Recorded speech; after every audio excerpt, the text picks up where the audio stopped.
to item number 1. If you guys have an opportunity to review the minutes from last meeting, if there's any changes or a motion to approve, I'll move to approve.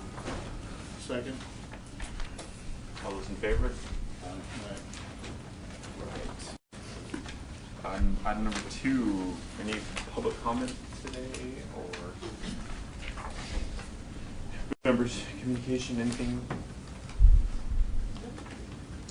Before I forget, when we get to the full calendar, we're going to move some items if that's okay to accommodate staff. Item number 8, I'm going to move up to behind number 5. And then item number 10 is requested to be after item number 12, so that staff can get to other meetings. Anybody have any problem with that? Okay. Then we'll move to consent. Items number 3 and 4. Anybody have any questions, comments for staff, or any issues?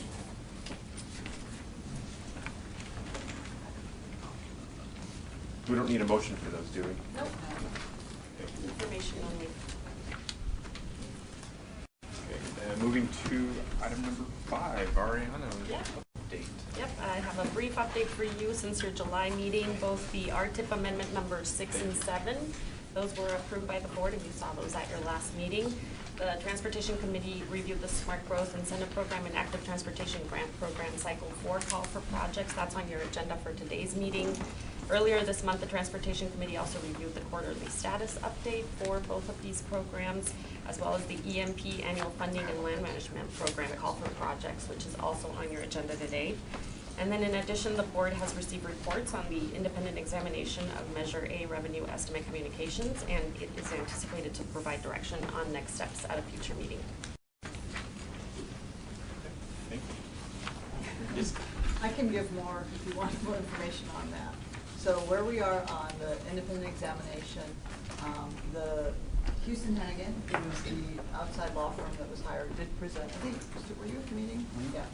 Did present their report and recommendations at a special board meeting on August 4th. The subcommittee there's some follow-up issues items from that the subcommittee's following up on. And they do expect to come back to the board with a couple of those items. So some things that the board took action on. In August, they had asked that they come back with a performance evaluation of the executive director. Since that time, since the August 4th meeting, Gary did submit his letter of resignation. The executive committee approved it, sort of waiving a provision of his contract. So he resigned as of August 18th. And the board, at their meeting last Friday, elected to engage a executive search firm.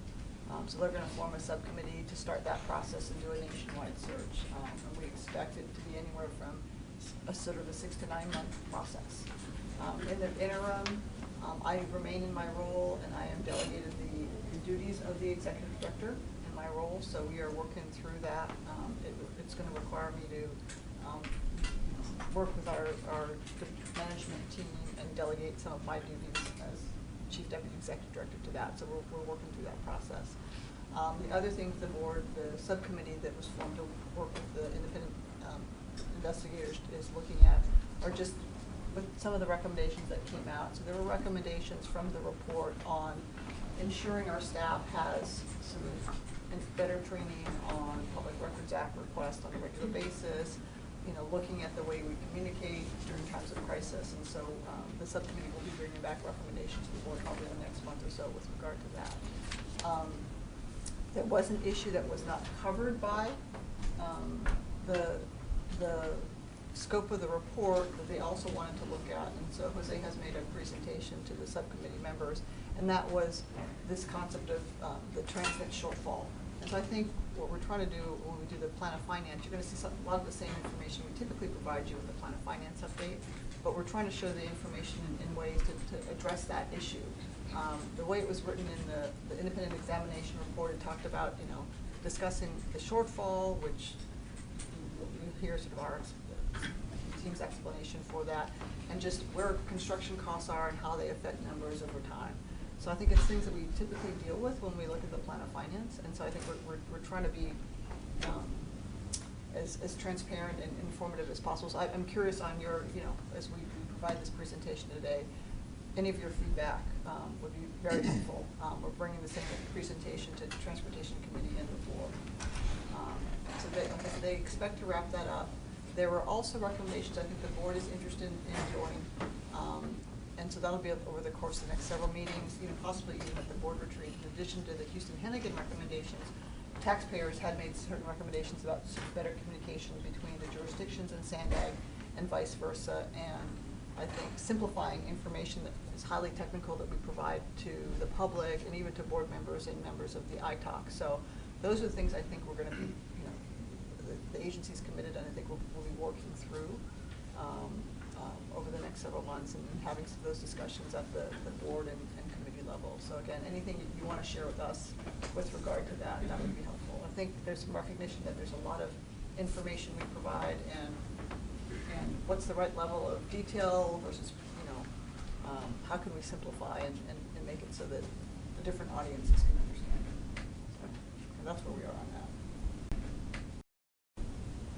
I'll just comment on your request for feedback. The plan of finance, I noticed this time the plan goes into a lot more discussion about what I call the quality, the classification of cost estimates, and where they stand. I think that's a huge improvement, because I've said many times, and I'll say again, this focus on a shortfall in Transnet revenue is the work on the tail of the dog in terms of how many projects we get built. Yeah. And the more discussion that plan of finance has on all the other variables, most of which are not under control of you folks, would be very helpful for the community to understand. It's not how precisely we measure Transnet sales tax revenues. That isn't what gets project built.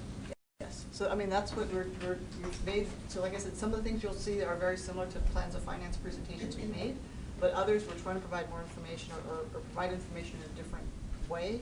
And so any feedback like that is useful. We're trying to be as informative as we can and use the public policy discussion. Growth of project cost estimates based on as new knowledge evolves. Yes. I think it's very informative for the public to realize this is not easy. Right. To say 40 years in advance what we're going to build. Right. It's impossible. So with that, yep. Somewhat related to plan of finance, but also when you mention, responsibilities amongst the management team, is there anybody in the organization who actually is the chief financial officer? We don't have the title of CFO, so really it falls within our director of finance. So I think I understand Andre's role, at least in terms of the stuff he presents here. But so the organization does not have one person who has overall responsibility for all things that relate to financial matters, or are you saying that de facto that's Andre? Because there are certain parts of the financial organization that I don't believe actually report up to him, right? Like, I mean, does accounting report to him, or the economy? Oh, it does. Okay. Yes. Does the economist? No, the economist does not report to him. Okay. But accounting, budgeting, project controls. What am I missing? Got it. Yeah. I'll report to Okay. Andre. So other than the economist and that whole part of formulating this long-term finance plan, that piece wouldn't report to him? Yes, that piece reports, and our chief economist and our director of technical services are, his one position is Ray. Gotcha. Okay. Thanks. Along the lines of what echo what Dick said about the cost estimate stuff, but you mentioned like the taxpayers organization weighing in and things. Mm-hmm. I participated as part of a working group there, and it was interesting to me that I think there was people came into that Taxpayers Association working group initially maybe thinking that there's not, the information doesn't exist and things, and then what it came around to as people really got involved and understood it was that there's tons of information and it's all there. It's just that you know, the comment about kind of boiling down how do we communicate it effectively, and one of the big things was that came out of that group was the recommendation that, you know, there's a responsibility for the people on the board, the political people, to go back to their organizations and report back to their councils and things and share the information. And how do they effectively do that with, you know, they get volume of information, how they boil it down and effectively communicate it. So I think those. Yeah, so that, I mean, there's definitely ways, and Haney Hong and his team did come and talk with our board leadership, you know, following the release of the recommendations and stuff. And I mean, I think it's an opportunity for the board to discuss that, because I do think you have jurisdictions that do just that. They have a regular item on their agenda that talks about, you know, report out from SANDAG and other outside groups, and so there's a regular process. Others may or may not. Right. So, you know, the board could try to put some consistency to require that. We can do some things that we've done historically with many of the things is Gary, you know, when he was here, would go out and do a year in review SANDAG with some of the jurisdictions. But it was really up to the jurisdiction to say, hey, we want you to come. But that's something that's easily doable. Yeah. You know, many organizations do sort of an annual report. We haven't done that as SANDAG, SANDAG's annual report similar to the private sector, but that's certainly something could be done. I mean, there's a lot of ways I think that could be done that can address some of the issues and recommendations that have come out of these various, you know, reviews or reports.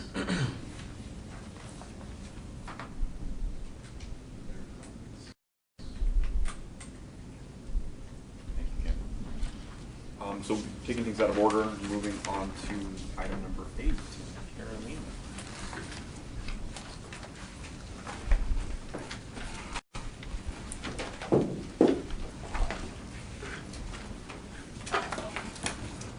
Okay, good morning.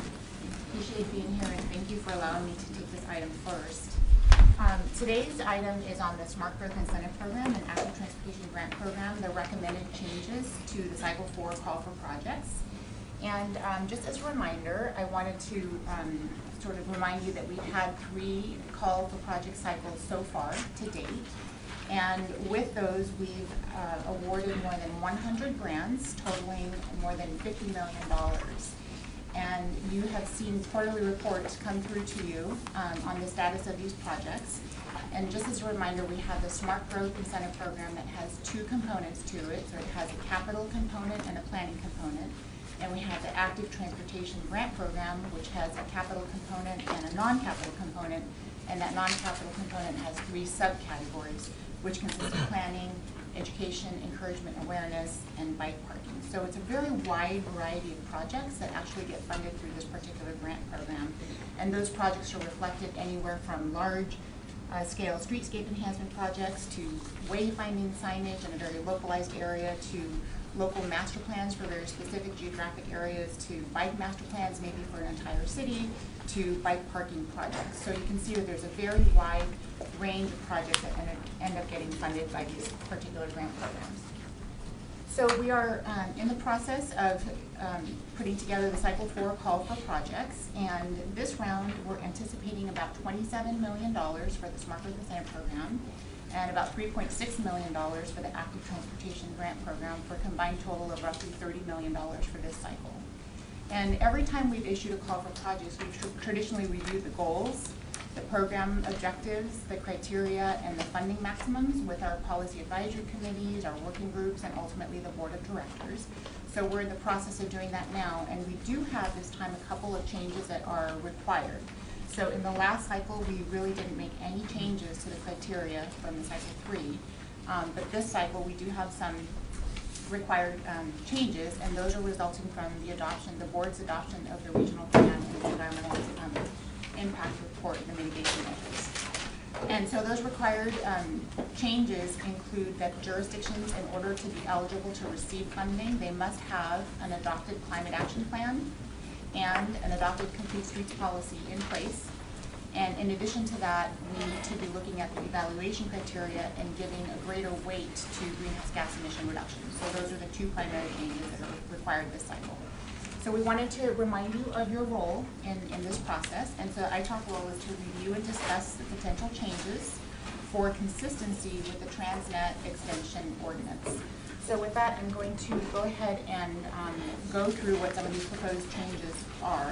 And we included in your report two attachments. One is a report to the Regional Planning Committee, which includes all of the changes in summary form. And another one is a report to the CTAC, which includes some additional information. So I'm going to be referring to various pages from those two reports as we go through this presentation. And so I'd like to first refer you to page 11 of the staff report, which is one of the attachments to the Regional Planning Committee report, which essentially has in track changes all of the proposed changes so that you can see what's existing and then what's being proposed to be changed as part of the cycle. And again, as we go through these, ultimately we'll come. What page is that in our packet? That's page 11 in your packets. In your packets. And again, I have this slide here that shows your role, which is again to discuss the potential changes for consistency with the ordinance, and then also sort of the different areas that I'll be talking about so that you can think about any comments you might have as we end the presentation. Can I interrupt you? Yes. I understand our task is to see whether this is compliant with the ordinance, but within the ordinance, who does the ordinance empower to make such changes? Well, the ordinance, and as you'll see, if you turn to page 11, there's very specific provisions that describe these two programs, and so it's pretty broad, and so the implementation of the program itself, you know, there's a lot of flexibility with how it gets implemented, but it's your role to look at, are the changes that are being proposed consistent? Do they still comply with the way that the ordinance describes these two programs? No, I understand my role. I was just curious, if does the ordinance empower what body in the overall hierarchy from Sandag on down to Transnet, who's empowered to make these changes, assuming they're consistent with the ordinance language? Ultimately, it would be the Sandag Board of Directors. Sandag Board. Yeah. That's Okay. So I just wanted to read just very briefly on page 11 at the very top, the description from the Transnet Extension Ordinance language. So the Smart Growth Program is to provide funding for a broad array of transportation-related infrastructure improvements that will assist local agencies in better integrating transportation and land use, such as enhancements of streets and public spaces, funding of infrastructure needed to support development in smart growth opportunity areas, and community planning efforts related to smart growth and improved land use and transportation coordination. So that's really the smart growth goals of the goals of the program. For the Active Transportation Grant Program, the goals are to provide funding for bikeway facilities and connectivity improvements, pedestrian and walkable community projects, bike and ped safety projects and programs, and traffic calming projects. So that helps to set the stage for this discussion. So you'll see that on page, starting on page 11, we looked at the current goals and the proposed changes, and essentially going on to page 12, we don't have any major changes to the goals and program objectives, except for we're adding some reference to mobility hub concepts and advanced technologies. That was a comment that came out of the Transportation Committee members in particular. So trying to incorporate that as part of what we can be looking at when we award these grants. In terms of the funding percentage allocations and funding maximums, this is outlined toward the bottom of page 12. And you might recall that we have funding splits of 80%, 20% for capital and for planning for the Smart Growth Program. And for the Active Transportation, we have funding splits of 75%, 25%. There's no recommended changes to those allocations or those funding splits, but there is a recommendation to increase the funding maximums for the Smart Growth Incentive Program from the current $2 million for the capital projects to $2.5 million. And from $400,000 in the planning to $500,000. So those are the major proposed changes in terms of those funding percentage allocations and funding maximums. The rationale for those changes, does that just reflect inflation? The rationale, this recommendation came pretty significantly from the planning directors, and the construction costs are increasing, capital project costs are increasing over time, and the planning documents to prepare for those, in particular the environmental impact reports, which this funding is eligible for, have also increased, and so they thought that that was a good range to increase those by those amounts.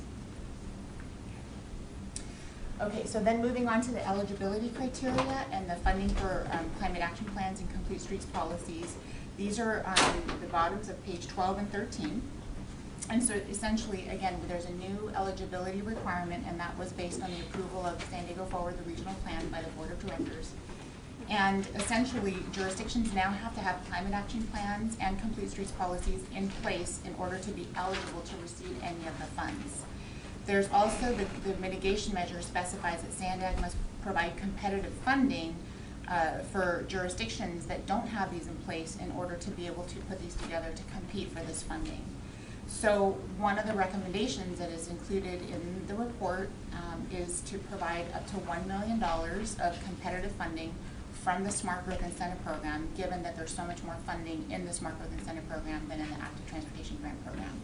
So that up to $1 million of competitive funding, we've identified, working in conjunction with the planning directors, amounts. So for example, up to $75,000 for jurisdictions to complete streets policies, up to $75,000 for jurisdictions to complete climate action plans, and up to $150,000 for jurisdictions to complete climate action plans that include a CEQA analysis. And the other requirement that we're proposing is that there would be a 20% minimum match for jurisdictions to be able to compete and access funding for this particular new requirement. So that's included in the report. That's great. I don't quite understand the new requirement. I like that you're doing that, but this other one says you must have one to be eligible for these funds. This is saying we're also making these funds available for those that don't have it. How do you word that?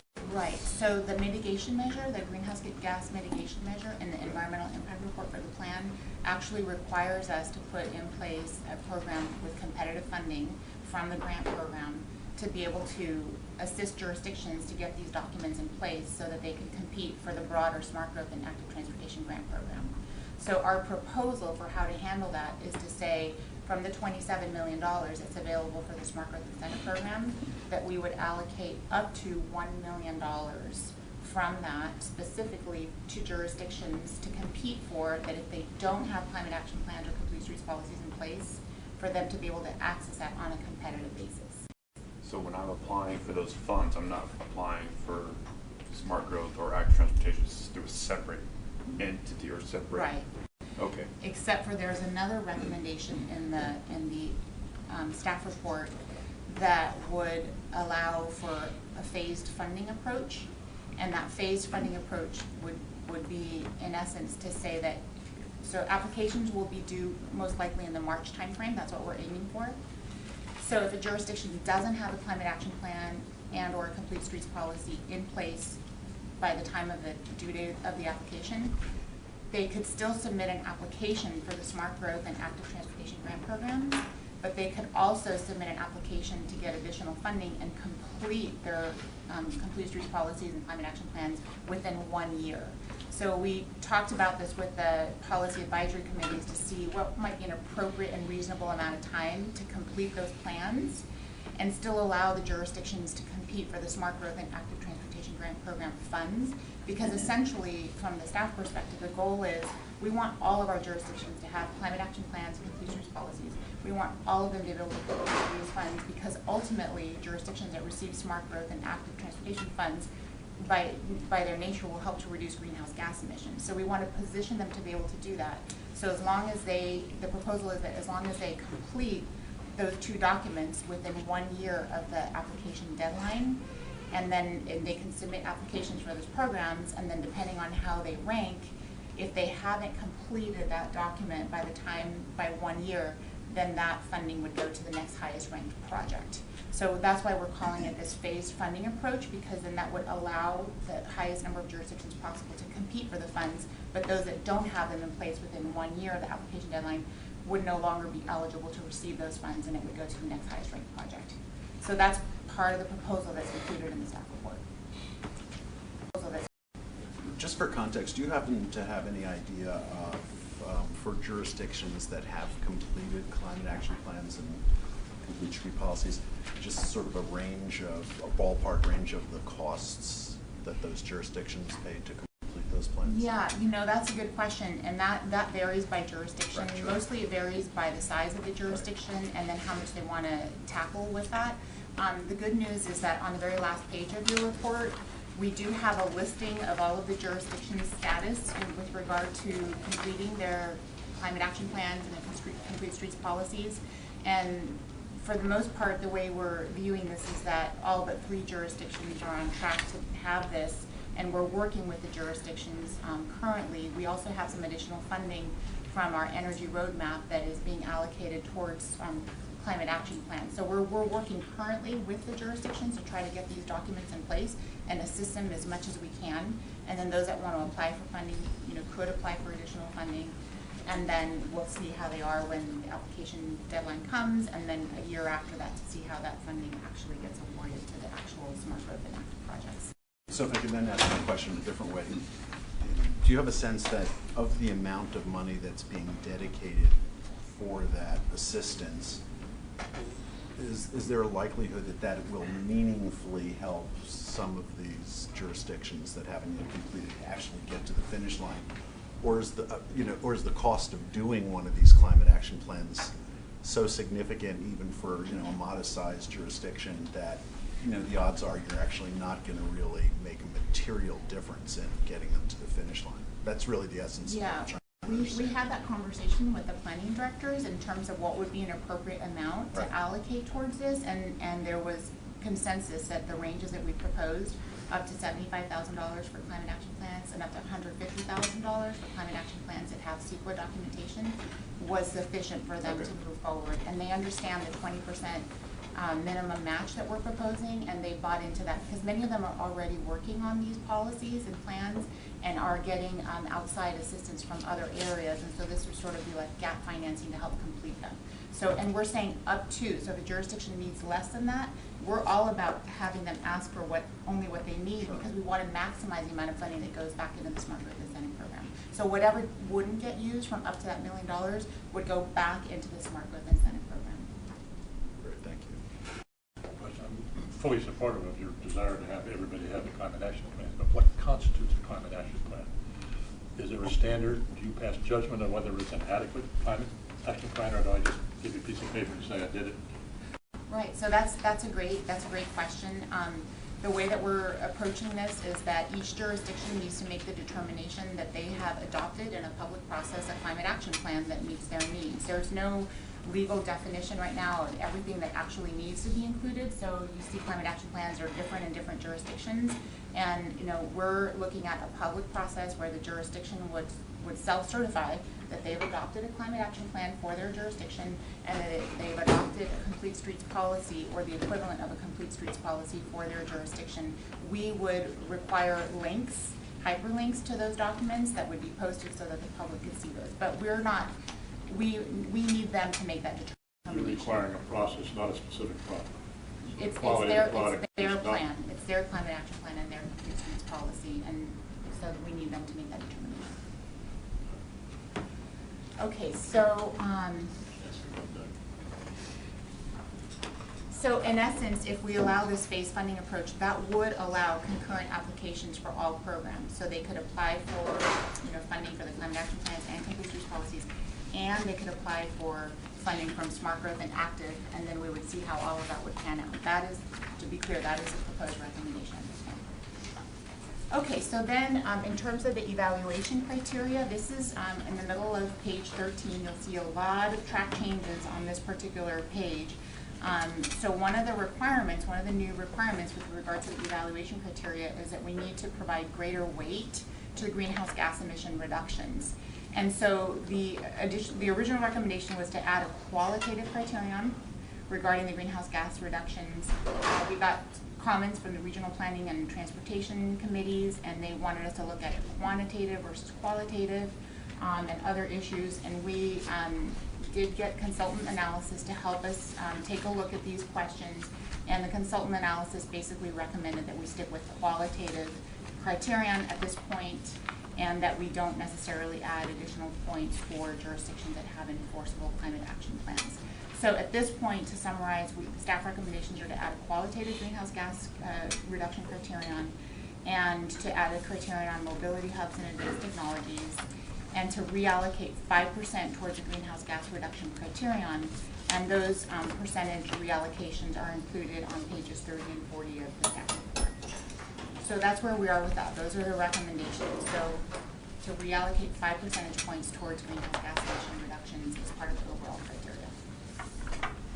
We're also proposing a couple of methodological adjustments, and these are on page 14 of the staff report.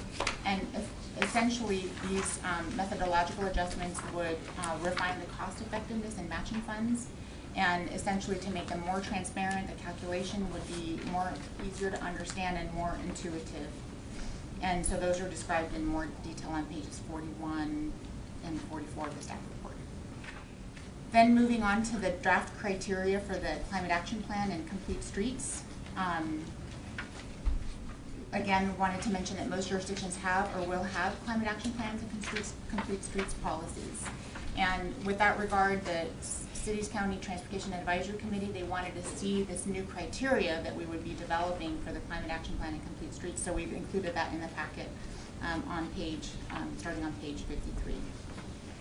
So basically, I know I've covered a lot of information very quickly here, but I just wanted to, we wanted to touch base with you and see if you have any concerns or any comments about the potential changes that are being proposed, if you see them as being consistent with the Transit Extension Ordinance. And again, I've sort of listed these, that slide right there. So if you had any comments on any of those particular categories. Oh yeah, the question I got, the change in the requirements for matching funds. Did the ordinance speak at all whether monies would be contingent upon matching funds, or this is just a change in the amount, or is it a new concept that matching funds would be required? So the proposed 20% minimum matching fund requirement would only apply to the climate action plan and complete streets policies applications. And it would not apply, there would be no minimum still for the Smart Growth Incentive Program and Active Transportation Grant Program. And to more directly answer your question, the ordinance does not speak to any required minimum match. So because this is a new program, the Climate Action Plan and Complete Streets policies, because that's a new component, we suggested a 20% match. The jurisdictions and the Transportation and Regional Planning Committee seem to be satisfied with that, but no minimum match at this point on the Smart Growth Initiative. We have skin in the game, but I was just wondering whether the ordinance required it or made or precluded it. The ordinance does talk about trying to leverage additional funds, and so we do. That's why we provide additional points for jurisdictions that provide a match.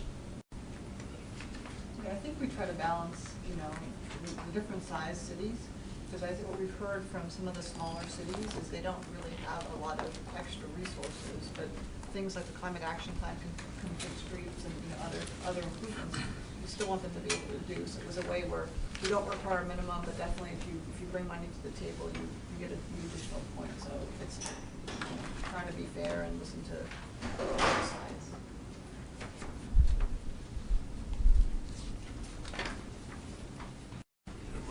This is just a discussion, correct? We don't need a Discussion. motion. Yeah. If you have any comments, we'd like to hear your comments on this proposal. I'm just curious what level of detail, or was there any effort to try and come up with a standard for the climate action plans? I know that there can be done in many different ways, and there have been legal challenges to one's done a certain way, and I'm just curious if you're trying to standardize it, or if that would be a benefit. Right. So in the proposed criteria that we presented to the city's county transportation advisory committee, which are the public works directors, and that we're going to be presenting to the planning directors and other groups this month, the proposed criteria lay out what we think are best practices. So we've been working very closely with our climate consultants to identify best practices for the preparation of climate action plans. And so we took what are considered best practices at this point in time, and about 60% of the points would go towards content, implementation and monitoring, and community engagement. And then the remaining 40% would go towards policy 33, which is the affordable housing and the matching funds. And we did the same thing with the complete streets policy. So there's state law that defines what complete streets are. So we looked at what is required, generally speaking, in state law and what's best practices. So we took the best practices from in both of those areas, try to put those into the criteria for these two new grant programs, and those are included in your staff report starting on page 49. It appears your insult was Ascent Yes, Environmental. Ascent Environmental. Yes, and they have been working very closely with jurisdictions around the region on climate action plans. I know Poonam, I used to work with Poonam, and I think Andrew trained Poonam on how to do some of these analyses. So I have confidence in that group. Okay. And Andrew and Allison from our climate team have been very involved in the process and have been working closely with us on this. Yeah, what I, sorry. No, what I anticipate is it's a new area, relatively new area of planning, and so we didn't feel that we should be the ones to dictate at this point. I think it's you know, whether what's enforceable, what's not enforceable, but what I do expect is there will be, I'm assuming, some over time, some state legislation or something to define that. I mean, similar to how elements in cities' general plans are defined and whatnot. So I think that practice will continue to evolve. Quick, maybe just a minor thing, I'm just curious the background. On the planning grant scoring matrix, I get the 5% shift for the greenhouse gas compliance, but there was a half point or half percentage shift to relationship to transit. I'm just curious the background on that, and you know, if there is some significant background, you know, a 0.5% shift in scoring doesn't seem very significant. So I just curious. I'm on page 34. But they summarized it in the underlying strikeout stuff, but then the scoring sheet's on. Right. You So, understand? yeah, Okay. I understand the question. So, and it's maybe a little bit simpler to look at on page 14, as was mentioned, pages 13 and 14, on the Smart Growth Incentive Program planning. In terms of trying to get to that 5% reallocation toward the greenhouse gas emission reductions, we have this in the current criteria, this additional 0.5% somewhere. But some of them were in 0.5%, and in order to make the numbers more whole, in order to be able to actually do the calculations, we suggested that we remove 2% from evidence of local commitment and community support, that we reduced 3.5% from implementation, because that was the other 0.5%, and then that we add 0.5% to the relationship to regional transit to make the numbers whole. So it was basically a calculation. Related to clean up to get whole numbers rather than some transit. Yeah. Exactly. Okay. Yeah, it was an administrative cleanup. Just a fog. Yeah. Okay, that's fine. That makes more sense. Okay. Any other? Thank you, Carolyn. I just want to think, just this concept of the qualitative criteria for Right. evaluation. So I guess I'm wondering if this is potentially a little bit like a loophole you can drive a truck through kind of a thing, in the sense, maybe you could elaborate on how that's actually going to work to help ensure that there's at least some incentive towards significant efforts in reducing greenhouse gases as opposed to just sort of nominal and, not particularly significant. Right. So we have qualitative criteria and quantitative criteria currently in the grant programs, and qualitative is where the applicant would describe what they're doing in these categories, and the evaluators would give them points. And quantitative is where it would be some calculation that's predetermined. And there's been discussion as to whether this greenhouse gas criterion should be qualitative or quantitative. The staff had proposed originally it should be qualitative because we don't have a consistent methodology for doing a quantitative calculation across all of the grant program categories. And so then there was some discussion at the Regional Planning and Transportation Committee that it maybe should potentially be quantitative, we should be moving in that direction. The consultants also felt that because of the broad variety of projects, it should be qualitative. I understand the question, like how are we going to look at that and make sure that they're moving towards greenhouse gas emission reductions?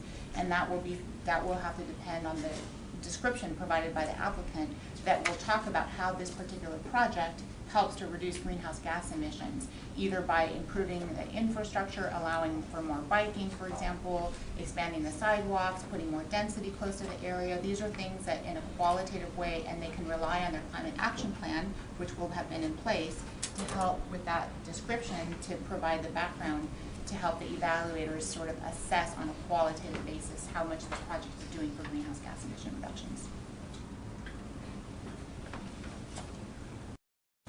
Okay, I guess I'm sort of maybe being caught up a little bit on the notion of the how they do it is, kind of sort of a methodology. But so in effect, you're saying that there's no real weighting for magnitude, even if you're not specifying it has to be reduced by some minimum percentage. There actually isn't any even kind of more general qualitative notion that the reduction should be aimed at sort of noticeable as opposed to trivial. Do you know what I'm saying? So, well, we did an analysis that looked at, of all of the existing criteria, how many of them already either directly or indirectly support greenhouse gas emissions. And for the capital programs, that's around 75%. So we, at the staff level, believe that these two programs already significantly help to reduce greenhouse gas emissions because they're about active transportation. They're about putting more density where we have access to transit and access to public transportation.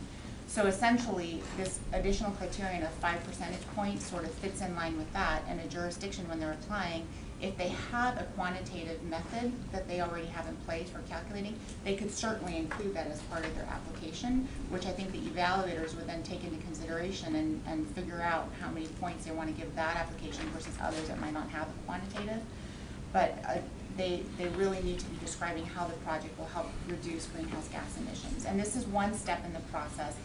This is the first round. We can try it out and then see how effective it is. And in the next round, if we need to come back and make some modifications depending on how this fares, then we could consider that in future rounds.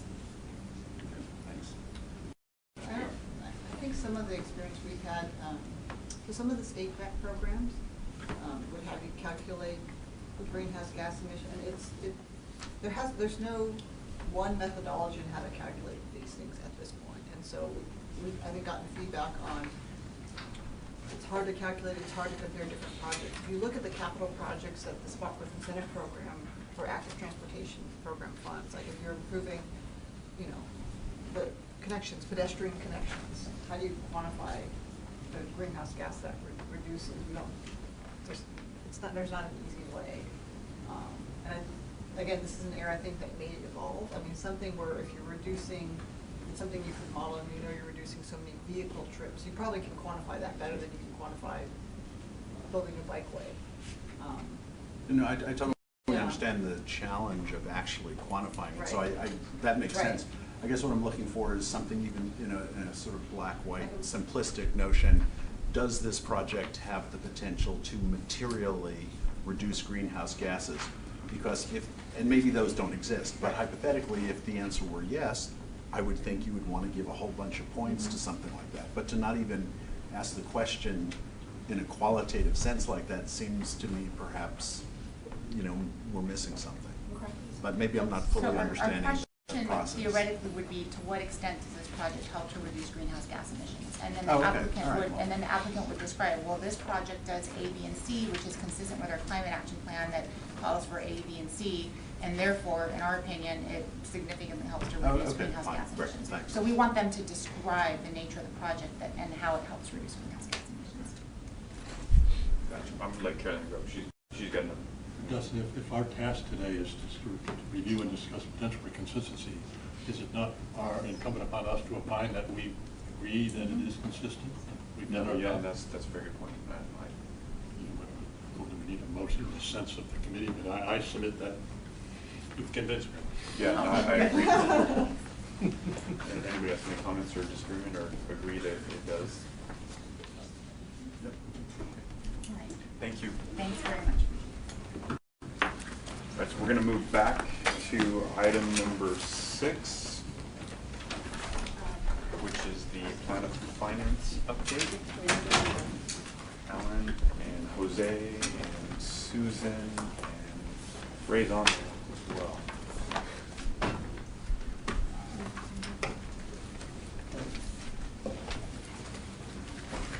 All right, so good morning. Just to prepare you, this is a beefy item, so lots of topics. Make yourselves comfortable. Anyway, so today I'll be presenting the 2016-17 Transnet Major Corridors Plan of Finance. I will be covering basic questions such as what is a plan of finance? What is its focus? What are the assumptions?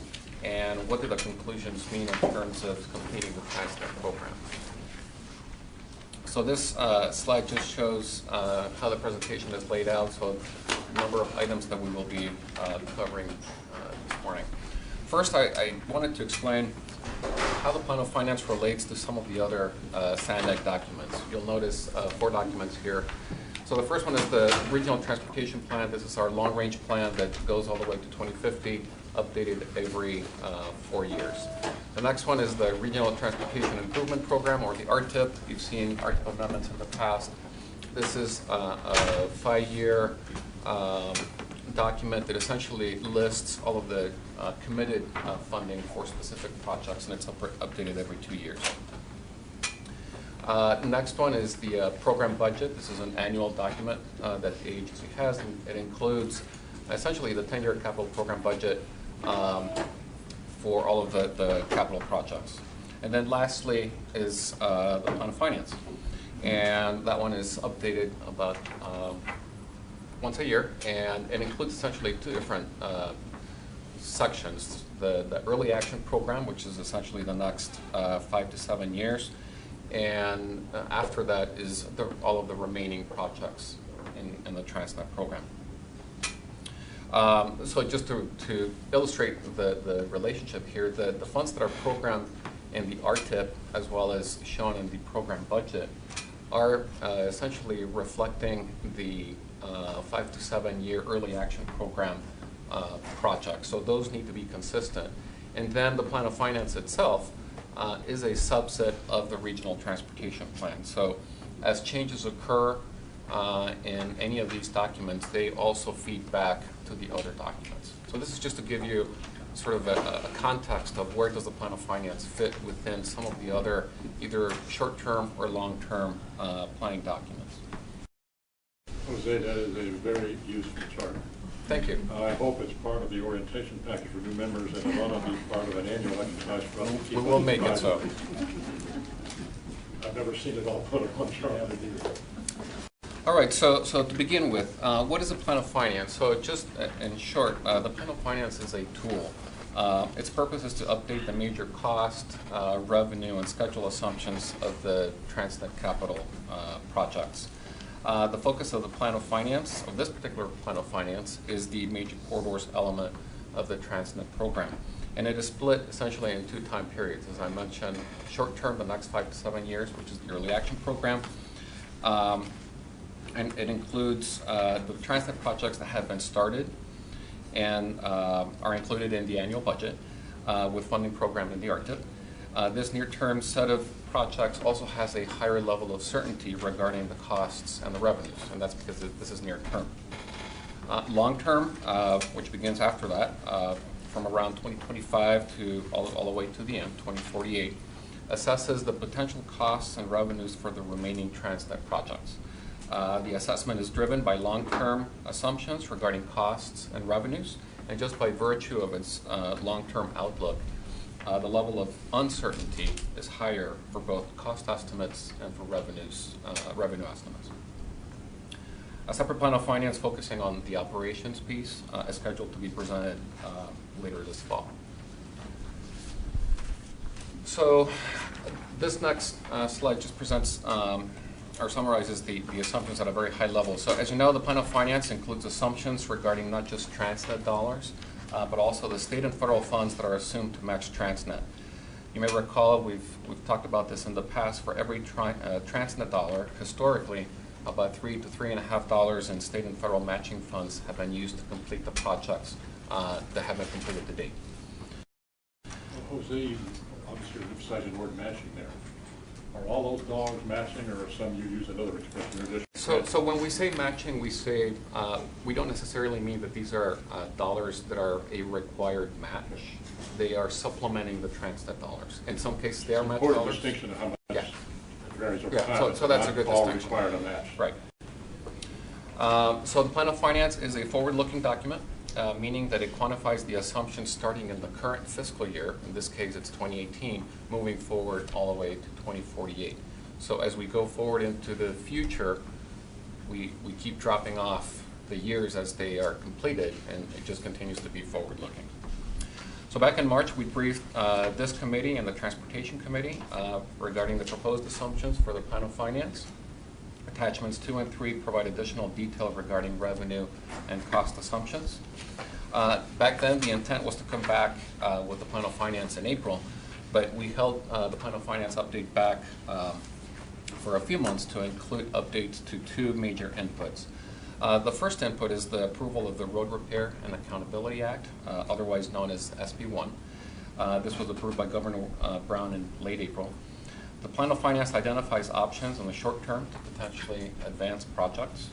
Given that the program is transitioning over the next 4 years to a pay-go approach, where project implementation is done as funding becomes available, this new source will be important to complete the remaining Transnet projects.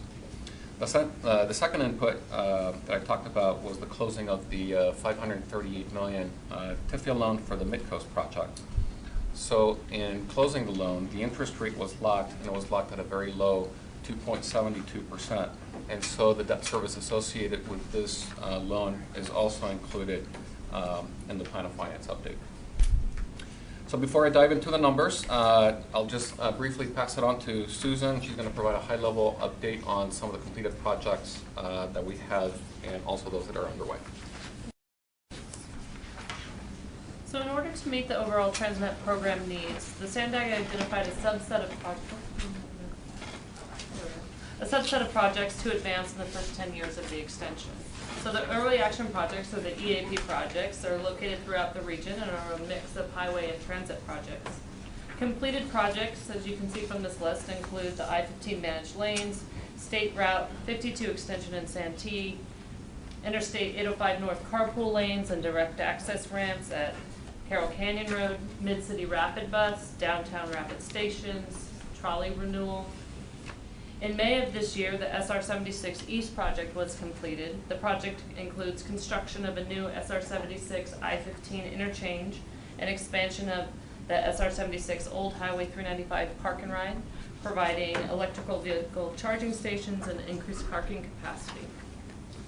In the near term, the construction, as construction is underway in the major corridors of the Midcoast trolley and the initial phase of the North Coast corridor, the annual capital outlay is anticipated to grow roughly from $400 million annually to about $600 million annually over the next 4 years.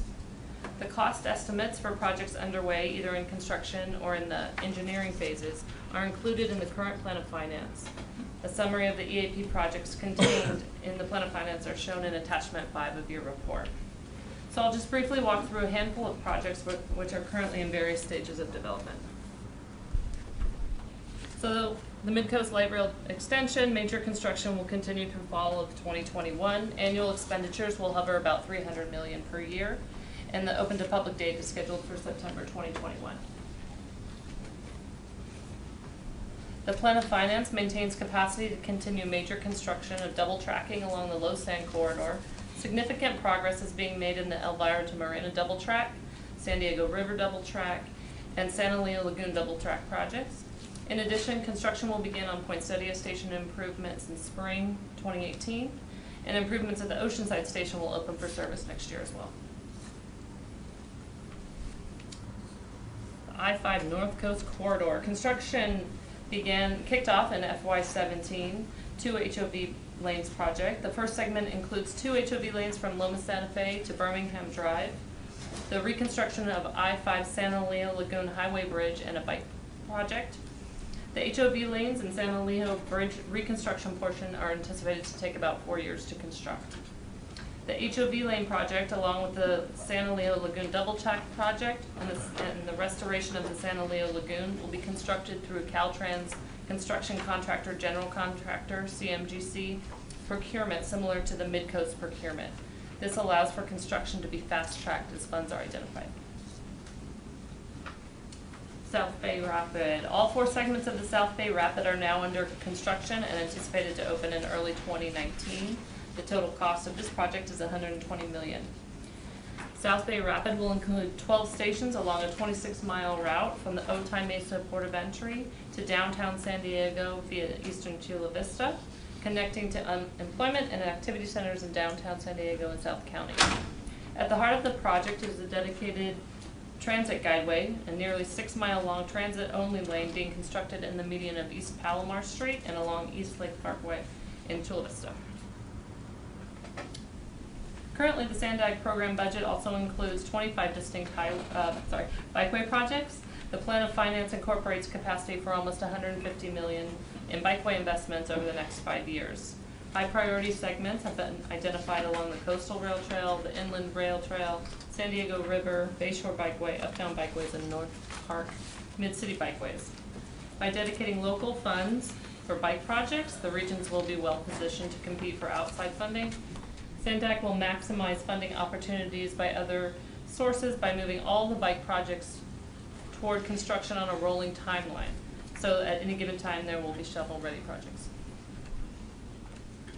And now I'll pass it back to Jose for cost and revenues. And now.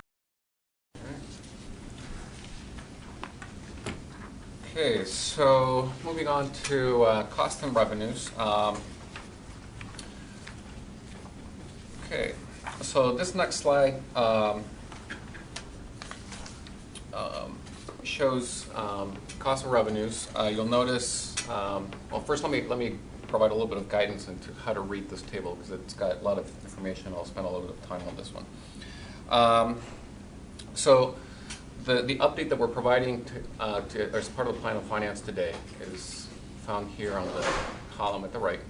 Doesn't move very well here. So under 2017.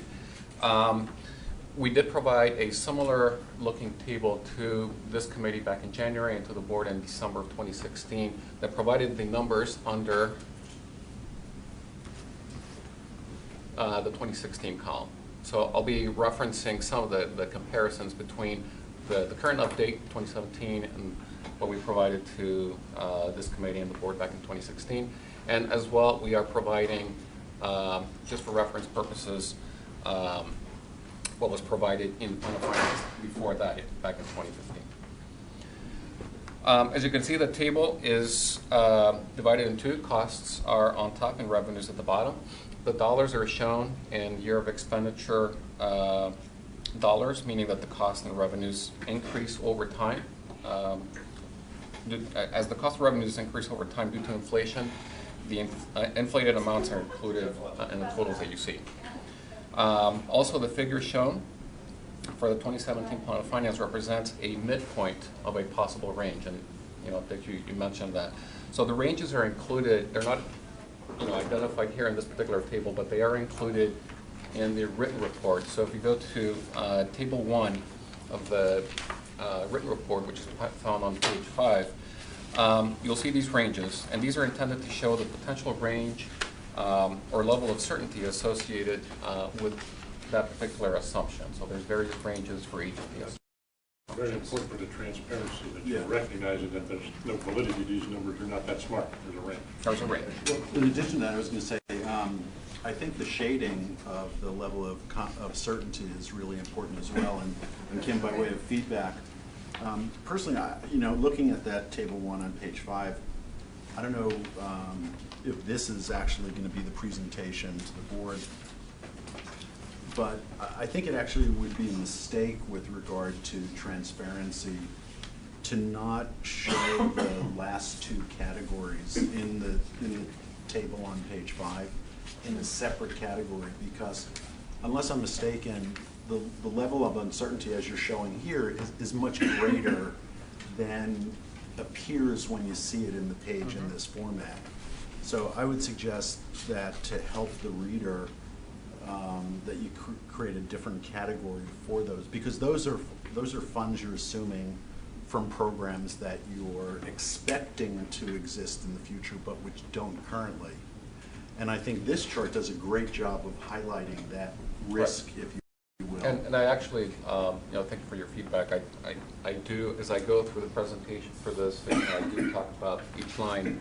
And when I talk about those last two items, I do highlight the greater uncertainty associated with Yeah, but for the annoying person like me who jumps ahead to the materials, because that's the first thing when I was going through materials on that just really jumped right. I mean, I think it would help highlighted if in the table 1 itself, you also gave some sort of a designation to make it clear, because otherwise, you know, Kim, to your point about what taxpayers is saying, right.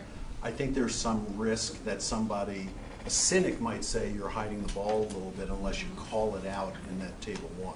But this chart doesn't. This chart does it really well. Yeah. But I'm talking about. No, I understand. Yeah. But using this technique. Yeah, that's the perfect approach. So Yeah. wait, so just to be clear, so, I mean, here's table 1, right? It's all Right. just black and white and stuff, so in terms of trying to show, is this something that, or? Well, let's put it you this like way. But isn't even. In table different? 1, I would, you know, you have these 4 sources listed as additional revenues. Right. I think it would help if you create, you know, if you separate the first 2 from the second 2. Because Okay. the level of certainty between that first 2 and the second 2 Okay. is dramatically different, right? Okay. This will do it with some annotated note Yeah. to explain Yeah, we why can it's do that. dramatically different. Document your position. We got our graphic artist here taking notes. Yeah, but no, but that's a fabulous approach. That really works. Okay. So Okay. this approach is superior than, or we gotta make sure it ties to, By far. okay. Okay. Okay. All right, so thank you for that feedback. So let me start with the line by line. So starting with cost at the top, you'll notice here, I'm sorry, capital cost, total capital cost under 2017 column. And this goes, you know, starting in, as I said, it's forward looking, so these are the costs starting this fiscal year all the way to 2048.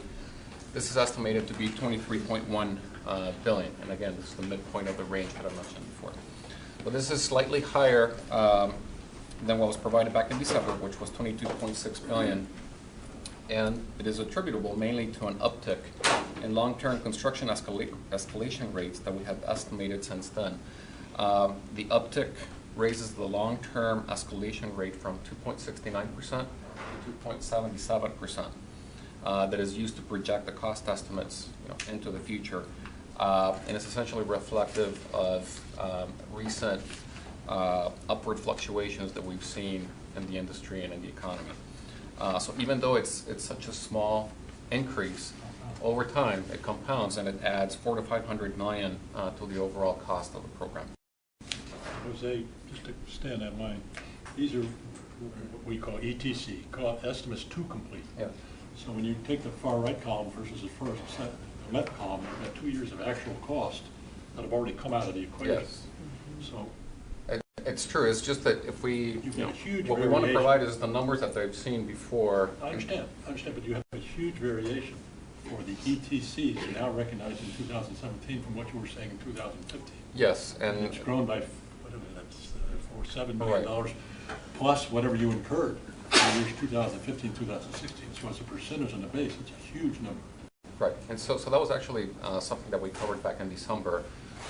It was a change in the cost methodology, and I'll be talking more about that a little bit later. Again, for full disclosure, it's useful always to have that footnote. Yeah. You just explained the 1 year That's a good increase. point. The numbers that jump off of that page for reference is a huge increase in the 3 year period. Okay. Anyway, so the cost estimates included in the plan of finance are considered conservative, given that for each project, the higher of 2 different cost estimating methodologies. Oh, thank you. This is better. Let's see, how does this work? Am I doing it on myself? Michael. Hey, Michael, how does this work? The red line. There. Okay. Sorry. Okay, so anyways, the cost estimates included in the plan of finance are considered conservative, given that for each project, the higher of 2 different cost estimating methodologies is included. A staff peer review of these cost estimates determined that a more consistent approach may be more appropriate. At this time, staff is not proposing to revise the cost estimates used in the plan of finance based on this peer review, but we believe it may be prudent to adopt this more consistent approach as new cost estimates are developed as part of the RTP update effort, which is currently underway. But with this in mind, and to address some of the questions that have been raised regarding cost estimating and cost estimate methodology, staff believes it would be helpful to draft a policy for the board's consideration that would guide the development and understanding of cost estimates, cost estimating methodologies, the appropriate project milestones at which the estimates would need to be updated, and the level of certainty that an estimate should be expected to provide. So for example, estimates based on a planning level analysis or on preliminary engineering or on a contractor's bid would be expected to have different levels of certainty.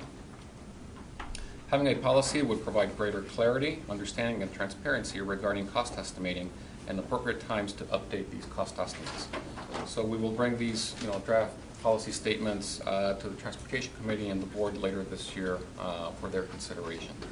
So just getting back to the table here, getting the second line, the anticipated debt service, the figure is 4.8 billion, and this is lower by about 400 million than it was back last year. And this is due in large part to the lower locked-in interest rate associated with the TIFIA loan for the Midcoast project.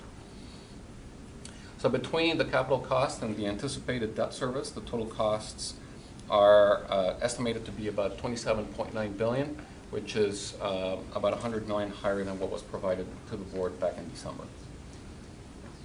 So moving on to the revenues, and here too the... If I could just ask one question. So if I were to go back to the time that the extension was in effect, or the ordinance was in effect marketed to the public, would there be any noteworthy projects that, when you say remaining, would there be any noteworthy projects that you're not including in these cost estimates that were discussed or targeted at the time the extension was passed? You mean back in 2004? Yeah. All of the projects that remain that haven't been completed that were part of the original ordinance are included here. Right. Okay. Because I think that's an important point also, to make clear that this is a true apples to apples. That because of prospective revenue shortfalls or whatever else, it's that there are no projects that are being left out or canceled. Right. Yeah. All of them are included. So now I'm going to be talking about the revenues, and again, the dollars that we show here under the 2017 column are the midpoint of the range, but the written report also includes a range for each one of these line items. So let's see. So these are essentially split into three major categories. So the first major category is the Transnet sales tax revenues at 6.2 billion. So this is about 100 million less than was presented back in December. And this is due to the collections for fiscal year 2017, which are now behind us. The Transnet revenue growth forecast looking forward, though, is the same as what Ray Major presented back in December 2016. You'll notice that the Transnet funds are shown in the darkest green, which represents the highest level of certainty. Moving on to the second category, we have the program funds. These are essentially what's programmed in the RTIP, and they total about 3.6 billion. We do recognize that these funds are still subject to annual appropriation actions by the state and federal governments, market conditions, and so forth. But just in light of historical trends, the likelihood of these dollars to fluctuate significantly, it's pretty small. And then the third category, which is in the past we lumped all of these items into a single number. That's why it's the third category. But as part of the 2017, we have provided a breakdown. So I'll talk about those. But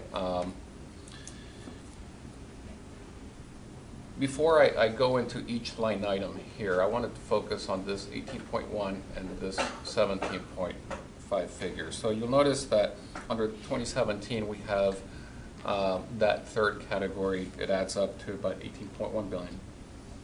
This is essentially just the updated figure of what we provided in December of the 17.5 billion. And this 17 billion figure is also the figure that has been incorrectly reported as being a shortfall. That figure that you see here, which is now updated to 18.1 billion, simply represents the amount of funds that are anticipated to come in future years from the revenue sources that are shown, so all of these revenue sources. And just because the future has not yet arrived does not mean that these funds should not be reasonably considered as being available when the time comes. We do recognize that there is some uncertainty, and that is reflected in the wider ranges that are part of the written report, but it should not be considered a shortfall. So now getting back to the individual lines, let me just start off with the 4.7 billion. These are the funds that are anticipated to come in future years from just our standard formula funds that you've seen before, our STP, CMAQ, and STIP funds. Or the assumption here is that these sources will continue into the future and generate about 4.7 billion. Moving on to the second bullet, the additional funds from competitive sources at 5.4 billion. These are the funds that we have preliminarily estimated to come to the region from SB1. And I'll be talking about SB1 a little bit more later on. Moving on to the third bullet, these are the funds that we anticipate coming in future transportation legislation similar to SB1, and the estimate here is for about 4.2 billion. And then lastly, the fourth bullet here is, back in March we discussed that there may be changes in legislation to address changes in technology from connected vehicles or vehicles moving from gasoline and diesel to other energy forms, other technological advances. So we anticipate that there would be future legislation to address those changes, and that there would be additional funding coming with that, and we estimate that that would be about 3.8 billion. Jose, what is the logic? I understand that assumption, but why is it further assumed that that would be incremental money, not replacement money? If I have new technology, why am I funding the old technology? Well, certainly some of it could be replacement money, especially in the case of if you have more vehicles not using gasoline and diesel, for example, and now they're using electricity. But you've attempted to take some judgment. Right, but there's also the understanding that new technologies may require new infrastructure, which would require additional funds. As we talked earlier, if you look at the last two fund sources, both of these would require future legislation, and so that's why they are shown with a lower level of certainty, kind of a yellowish color here. If you add those two up, it's about 8 billion. And I think your suggestion is good to maybe separate these to bring kind of greater focus to that. So just to summarize the total revenues, it's about 27.9 billion that are anticipated to be needed and available to support the completion of the remaining projects. So this is sort of in table form, all of the revenues from now until 2048. I do want to show essentially the same information, but now sort of on an annual basis, taking it into the future. Jose, excuse me, can you go back to that chart?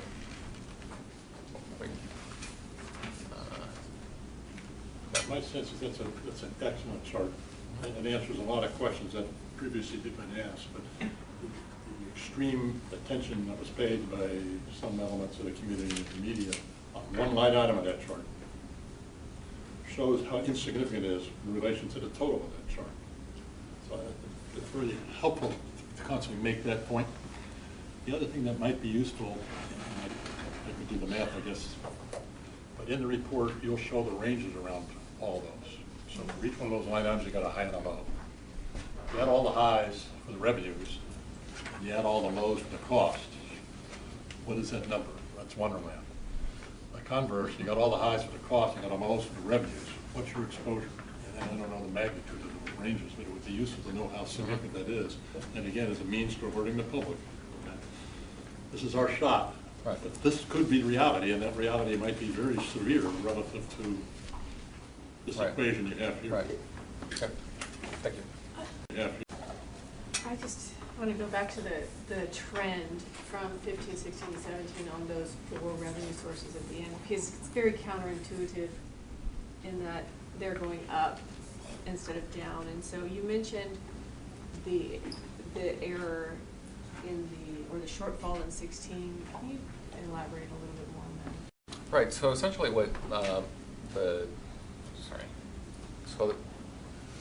the press reports were saying is that this 17.5 billion, it was characterized as a shortfall. And what we are saying is that this number here, back in 2016 and now 18.1 in 2017, this represents future year funds. Just because the money hasn't, or the years haven't arrived yet, the future hasn't arrived yet, we shouldn't not count those future dollars. But that was somehow lost in translation. It was mischaracterized as a shortfall. I've tried to use an analogy before where when you buy a house, you get a mortgage, and so your future payments, right? You know, they're coming in the future, but you don't necessarily consider those future payments as a shortfall because they will be paid for with your future earnings. And so, no, that's what we're trying to say here. This is a forward-looking document that takes into account the dollars that we already consider today, but it also takes into account the dollars that will be coming in the future. And it's very reasonable to assume that those dollars will be coming in the future. There are different levels of certainty depending on which fund source you are looking at. And I'll be covering in a couple more slides sort of the past examples of legislation that have occurred just in the past 17 years and how it's reasonable to assume that those would continue. It's these kinds of assumptions are something that are very common for like long-range plans. Yeah, I guess where I'm having difficulty with is that we kind of seem to be matching an increasing revenue with the costs that we're projecting in each year, and so to me, so what that, are we just kind of right, arriving so at those numbers? Yeah, so essentially what that is trying to communicate is in order to complete or to pay for this cost, 27.9, we will need 27.9. And so in essence, it's saying this is how much money will be needed.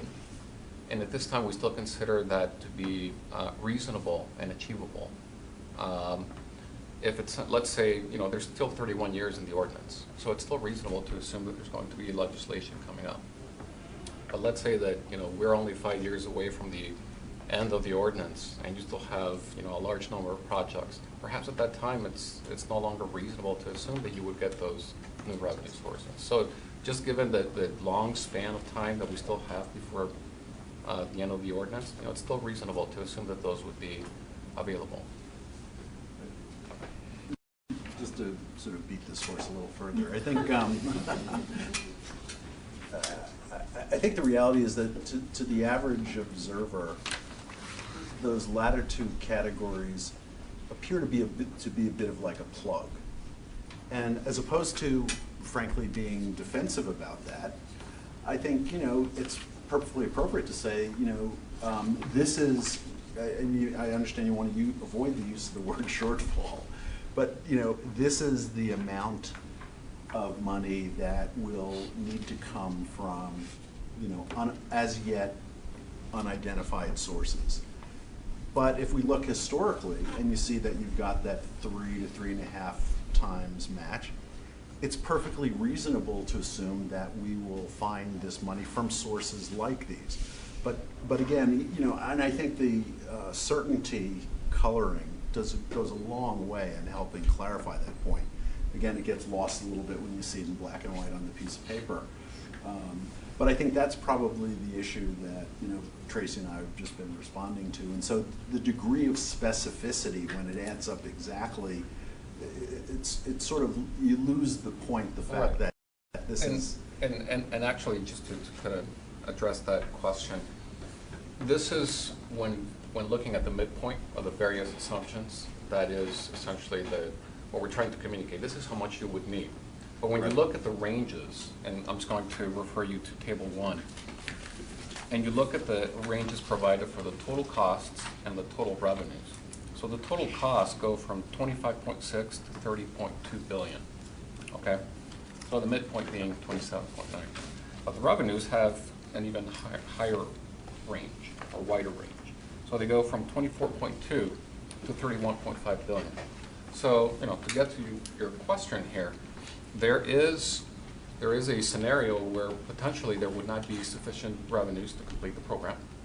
But there's also a scenario where potentially you would have more revenues than you need to complete the program, and you could use those for other projects. So there's a number of possibilities. Yeah, and so that's where Dick's suggestion might make some sense, is to perhaps, along with this, explicitly show that, because, you know, just in all the context of the, you know, the media and everything else, just the more you can do with transparency, the better. And I'm not questioning the reasonableness that those revenue sources will be there. But again, I think to the average observer, it kind of, well, practically speaking, it sort of is a little bit of a plug. And, you know, and there's no reason to not talk about it in the context of just the difference between identified sources and sources history shows us are likely to come. Right? I want to come back, we talked about this before, but my sense is the biggest problem that we're dealing with here is the general public, when they were presented this ordinance to vote for, the concept was, wow, if I pay another half-cent sales tax, I'm going to get all these projects. And that's just not true. A half-cent of sales tax is a fraction of what it was going to take to get all these projects. And now we're talking about where all the rest of that money is coming from that never was explicitly discussed, at least to my knowledge. It was never explicitly discussed. That was part of the deal, not just this half cents. So to focus and get more clarity on, we're totally dependent on those bottom lines. Right. Always were totally dependent on those bottom lines. And we always never had any control over those bottom lines. That's just the way the game is played. Okay. So did I address? Okay. Could I ask a quick Sure. comment? But when you remodel your home in the future, you adjust the improvements that you're going to make as your revenue projections change, correct? Yes. All right, you say 21 to $30 billion of projections to complete the remaining Transnet projects, and about the average at the midpoint is 27. Do you know do you actually have projects identified at from 21 to 30 billion? And if so, are you prepared, we obviously haven't obligated that amount yet, are you prepared to cut back on some of those projects or increase the projects should the revenue projections go up and down over the next 31 years? Right. So I think, you know, to respond to that question, you would, at the very beginning, I mentioned how the plan of finance is a subset of the RTP. And so the RTP kind of lays out the priorities for all of the different projects. So in a scenario where you would need to cut projects, the board would have its RTP, which has already laid out, you know, the performance criteria and all of that to prioritize projects to help it in that regard. If there's more money at the end, we've already completed all the projects and there's still money flowing in, again, that would be up to the board, depending on its priorities, you know, what to do at that time. And if these revenue projections do shrink, then you are prepared to cut off some of these projects that are on your wish list. Well, I think, you know, for the board, you know, an option, not necessarily to cut these projects, but essentially for the board, and this is sort of what happened with the original ordinance, we essentially ran out of time. You know, the original 20-year measure, we just ran out of time, but the commitment to complete the projects that were not completed then extended to the next ordinance. And so if we get to 2048 and some of the projects are not yet completed, obviously it's up to the board at that time to say we'll use, you know, our continuing funding streams to finish the remainder of the projects, but beyond the horizon of the current ordinance. That would be an option. And if you look at Midcoast was in the original 20-year measure. It was not completed the year 2008. So we're under construction now. They made a commitment to finish it. The board elected to go out with an extension measure and gave priority to those, I believe, 3 projects that were remaining uncompleted from the original measure. And so the board's commitment was there. The public, voted in an extension. So I think right now it's too early to tell. There's recognition already in the ordinance, and you're underway with the 10-year review. But there may be changes over time to the original expenditure plan because things like technology or whatnot.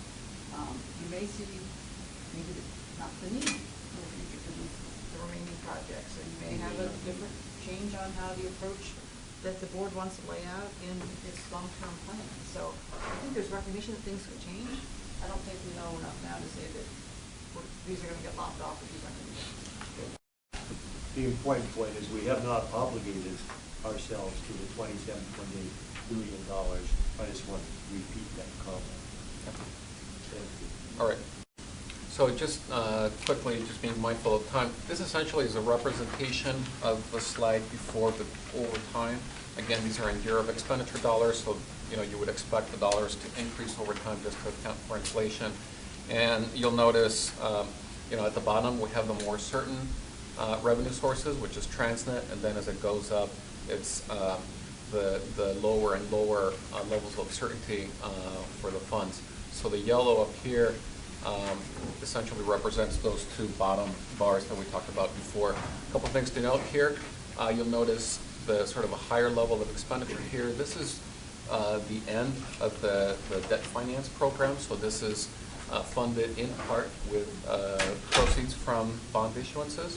And then over here essentially is when we begin in 2022 the pay-go approach, which is essentially completing projects as we have dollars available. And then lastly, the future funding from future legislation is not assumed to begin until 2030, so a dozen years from now.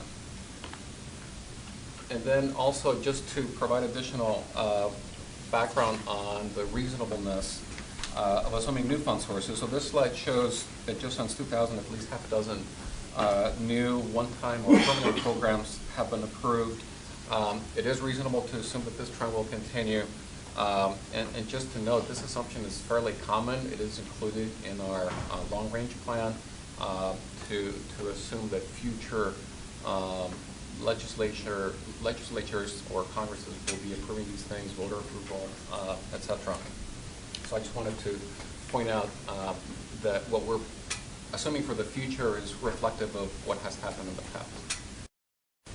And I guess just to put a dot on Jose's point is when you prepare long-range plans, to say that not the only one, your original transportation plan, this is in the guidance from the feds and the state on reasonable assumptions for future year revenues that are not, so it's not the one we know today, it's not the STIP dollars, the CMAQ dollars, the FDP dollars, but this is what's considered, and when we get approval from the federal DOT, it's blessed. So this is a way of making reasonable assumptions that are reflected in our long-range plan and is reflected in our plan of finance.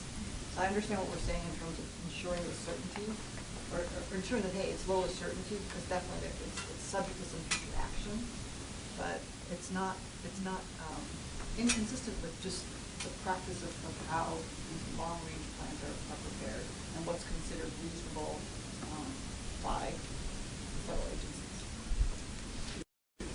Is it known that for each of these voter-approved initiatives, what the dollar amount has come into San Diego County? We're actually working to. Because I was going to say that would be yes. For context. That would be fabulous yes. to identify that on yep. this. Thanks. Yeah, we're doing that. Okay, the prior chart was a very sobering chart. Flip back to that dip. The 7-year low point in that curve is very sobering in terms of being able to predict with any degree of certainty what the future will hold. And I assume the reason for that dip is economic constraints. No, not so much. So essentially, this looks like a dip because this looks so much higher. But the reason that this looks so much higher is that in addition to just our regular formula funds and the funds that we collect every year, there are bond proceeds that are supplementing those funds. So that's why it's incrementally higher. If we didn't have those, you essentially would have this, more like this. That's a significant explanation. All right. That curve is disturbing otherwise. Okay, don't want to be disturbed. All right, so just a few words about SB1. So as many of you know, SB1 is a new transportation fund source that was signed into law this past April. Excuse me, it is estimated that it will provide $54 billion in state funds just in the first 10 years. It is one of the largest, most significant infusions of new funding that California has ever experienced. It is sourced from increases in gas and diesel taxes, vehicle license fees, as well as fees on electric vehicles. Although the focus of SB1 is on fix-it-first programs for Caltrans and for local agencies, with about 2/3 of the funds designated for these purposes, about 1/3 of the funds are intended for other purposes, including congested and freight corridors, transit, rail, and active transportation. So a portion of these non-fix-it-first funds will be distributed on a competitive basis, not so much on a formula basis like what we've seen in the past. And the assumption included in the plan of finance does reflect a greater uncertainty regarding the amount of these SB1 funds, given that they would be competitively awarded. It is important to note, though, that in previous competitive cycles, the San Diego region has strategically positioned projects to successfully compete. And often we receive more funding than have the funds been distributed on a formula basis. So the current status of these SB1 funds is that the California Transportation Commission, or the CTC, actually has already initiated the distribution of these funds, beginning with the active transportation program earlier this summer. Then this fall, the 2018 State Transportation Improvement Program will begin. And then the CTC is currently developing the guidelines for the congested and freight corridors programs, and is expected to issue calls for projects late this year, with award of grants in spring of next year. So what I've covered so far is sort of the long-term, the program-wide costs and revenues, including SB1. So let me moving SB1. Move on. SB1 is contingent, it's passed and everything, but it's contingent on the annual appropriations, correct? Yes, but essentially because it is a continuing revenue source, that would need to change the legislation to change how the funding is distributed. But yeah, it would be contingent on annual state revenue. All right, so let me move on to short-term issues. So as part of past plans of finance, we sometimes have included discussion regarding budget adjustments to address needs and opportunities, and that is the case again this time. So the plan of finance update includes proposals to revise the budget and funding plans of these three projects that you see here: the I-5 North Coast Corridor Extension, HOV Extension to 78, 805 Sound Walls down the South Bay, and the new proposed Transnet Meiji Corridor Contingency Reserve. So I'll just briefly describe the 805 Sound Walls and the Contingency Reserve proposals. There's more details on attachments 3 and 7, and then I'll hand it over to Alan to provide you with more detail on the I-5. So the 805 Sound Walls are located in the city of Chula Vista. They're part of the mitigation for the 2 HOV lanes that were built in the South Bay and opened just in the past couple of years. The sound walls were going to be built as part of the additional 2 managed lanes south of SR 54. However, the board approved removing these additional lanes from the Transnet program as part of the SR 125 acquisition. So these sound walls now need to be built, and the proposed budget and funding amount is $20 million for these sound walls, with federal and regional funds identified in the plan of finance. The other project I wanted to discuss briefly is the Meiji Corridors Contingency Reserve. This would be a new project proposed to be added to the budget. Currently, each project in the capital program contains a contingency reserve within its own budget. However, in the event of major project cost overruns, where the project contingency reserve is not sufficient, the agency has held its reserve mainly in the form of additional borrowing capacity. However, because as the agency transitions over the next 4 years from a debt finance program to a pay-go program, mainly due to reaching our credit limit, we feel that it is prudent now to establish this capital program contingency reserve. The level at which the reserve was established was done by reviewing the size of the capital program and sizing it appropriately. So it's about 2.5% of the entire capital program and over 10% of this year's construction program. So we would need to review, the size of the capital program each year to determine the appropriate size of the contingency reserve. Jose, I missed your reference to the relationship to that contingency, and I understand the need for contingency for debt capacity. So previously, each project has its own contingency, but if there is a major cost overrun, the agency still has or had more borrowing capacity. As that borrowing capacity becomes more and more limited, as essentially is phased out, we still need to have a program-wide contingency reserve. And so this would take the place of...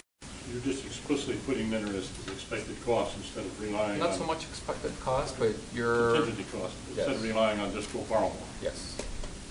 And I want to put a point that it's not just borrowing more, but we had enough projects in different stages of development that if, let's say, a project under construction needed funding, we could go out and do something, and we usually typically don't, our cost estimates and contingencies are such that we're not having, I can't think of one, we haven't have to stop construction because we can't find enough, but generally if something in one phase is highest priority, if it goes, it has highest priority if we need to borrow, or if we need to slow down some of our other projects that are in the earlier phases, right, that are in the environmental and engineering phase, or even slow down the design phase for another project. Now that we're building all these and we're coming, going to pay-go, we don't have the capacity. We don't have big projects that are on the shelf that we can slow down. They're smaller projects, and so this is why the need for a program-wide line item for contingency above and beyond the individual project contingency. Will this contingency be cash, or, and if Right, so how will you invest it? What right, so the proceeds of, or the source for that contingency reserve would come from a payment back to the Transnet loan that would occur as a result of a TIFIA loan refinancing that we're doing on the SR 125 project. So as we refinance that TIFIA loan on the SR 125, the Transnet program would be paid back, and we would source the contingency reserve from that, for those funds. And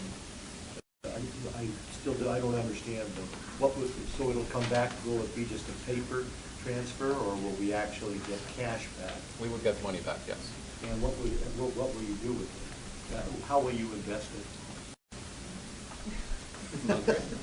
Market, basically. In the market? Yeah, we basically have a PFM lateral portfolio for us based on how long it is, which is our current practice today. I thought this was just a budgeting exercise, that you're allocating use of your expected future revenues. You got project A, B, and C. This is actually having a cash reserve. This would be a cash reserve. At day one? Well, once we get paid back from the refinancing. And part of the reason is this, because this would be for a contingency purpose, we can't rely on state and federal funds for that sort of thing, because they don't allow it. You need cash. You need cash, right. I thought it was just an accounting mechanism. Anyways, so. What sort of return have we been getting from these funds? That we already have in this pot? And currently our portfolio is returning over 1%, about 1.2%, and that's only because the Federal Reserve has raised interest rates by 25 basis points 4 times in the last year and a half. Prior to that, 2 years ago, we were barely at 40 basis points. So, although it's not much, 1.2% compared to what's been in the past. These are bonds. These are bonds or treasuries. Is that correct? Rather than you're not the stock market. No, we're not in the stock market. It's mostly agencies, treasuries, commercial paper. Okay, so with that, let me pass it over to Alan, and then once he's done, I'll talk a little bit about the options to fund the $385 million budget adjustment that he's got. Alan? Thank you, Jose. And I think this has been a great conversation on the factors that influence influence revenue, cause variability in revenue. In many ways, the I-5 project is a good case study on the factors that influence the variability of cost. So we wanted to touch on those. Just as a quick reminder, the North Coast Corridor is a $6 billion set of improvements spread out over 40 years and would construct an integrated system of freeway, rail, active transportation, and environmental improvements. When complete, this 27-mile-long corridor will construct 4 express lanes from La Jolla Village to north of Oceanside, complete the double tracking of the low sand corridor, and construct a new north-south pedestrian corridor. The environmental process started in 2006 when Northwest Corridor was identified as part of the Transnet Early Action Program, and we completed the environmental process in 2014 when the project was unanimously approved by the Coastal Commission. And while there are many projects under that NCC umbrella, the project we're talking about today in the Plan of Finance with cost adjustment is a 13-mile-long project to construct HOV lanes in each direction from Solana Beach to SR 78. These HOV lanes are phase 1 of the ultimate express lanes. The HOV lanes are being combined for construction purposes with 2 low sand double track projects and with an EMP funded project to restore the San Alejo Lagoon. This total construction project we refer to as Build NCC is currently estimated at $1 billion, of which the freeway improvements are currently estimated at $860 million. The southerly segment in yellow replaces the rail and freeway bridges at San Alejo Lagoon. That project we began construction earlier this year. That project is fully funded and under construction. I think as Susan mentioned, it might take about 4 years to construct that southerly element. Just a couple of photos. If you haven't been out there, work is moving fairly quickly. This is the double tracking of the San Alejo. You can see we're building a new alignment out to the east. That's going to replace the existing bridge. The new bridge will be two tracks and will be longer to improve the health of the lagoon. We did it this way to minimize impact to the existing rail service. This is the I-5 construction to date.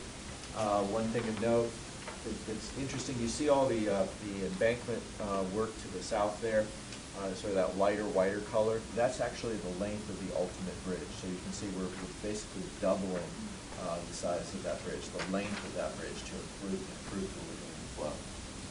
What you'll see in the next 18 months is 2 parallel bridges, one on the east, one on the west, and traffic will be diverted from the existing bridges to the new bridges, and we'll tear down the existing bridge and do a closure for it.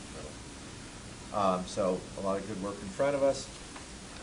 All this progress we've made out there, with new funding opportunities that Jose has mentioned related to SB1, we are in a better position to bring an updated cost of what's it cost to complete phase 1, to get all the way to 78. Today's item revises the 2010 estimate of $464 million to reflect a 2017 estimate of $859 million.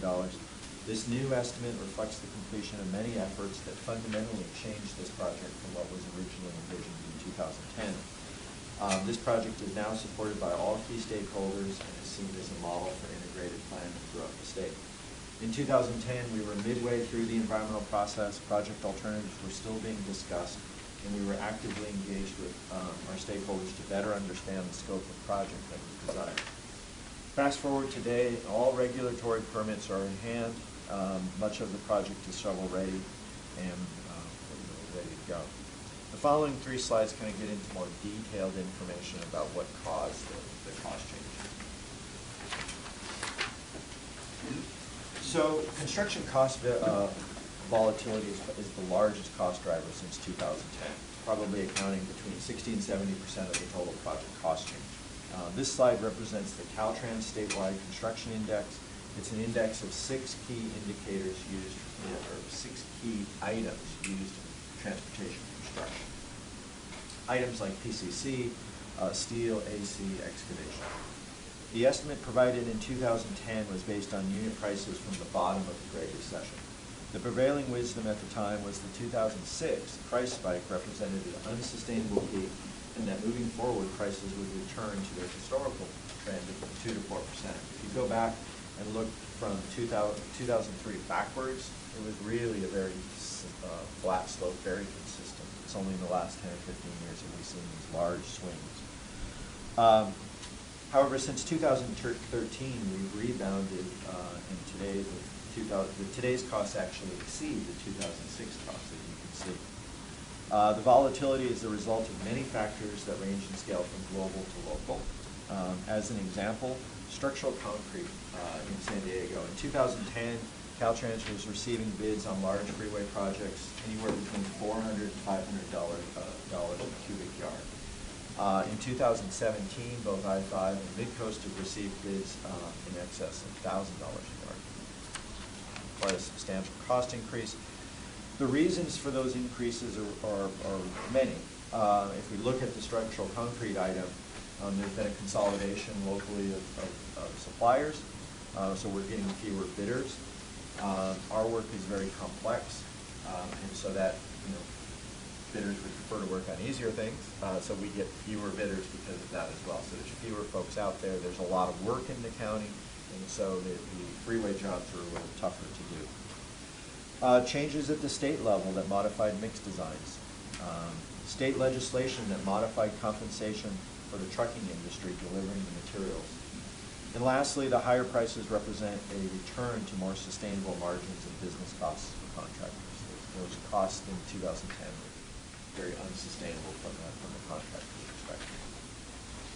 So while this volatility is difficult to predict, this curve points out the value of the accordion approach that San Diego has used to advance projects in the past.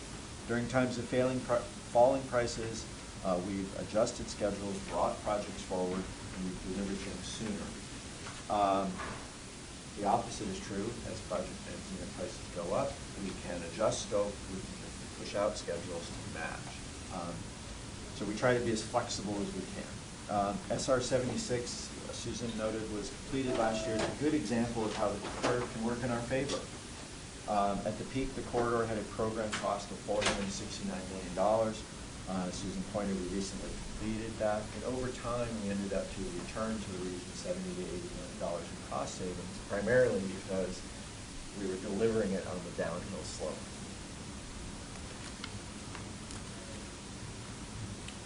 In addition to cost volatility, a second reason for cost change is the refinement of the project scope. This slide highlights the fact that the 2010 project is significantly different than the project we're delivering today. Subsequent to 2010, we initiated, as part of our outreach to permitting agencies and stakeholders, we initiated a number of studies to better integrate community connectivity, coastal access, and improvements to the coastal habitat as part of the freeway project. The 2010 project and 2010 estimate assumed that we were going to essentially replace the existing bridge in kind. And as I mentioned earlier, we're now doubling the length of that bridge. That's one example of the items that were adjusted in the scope and embedded into the project core need and purpose. It just wasn't there in 2010.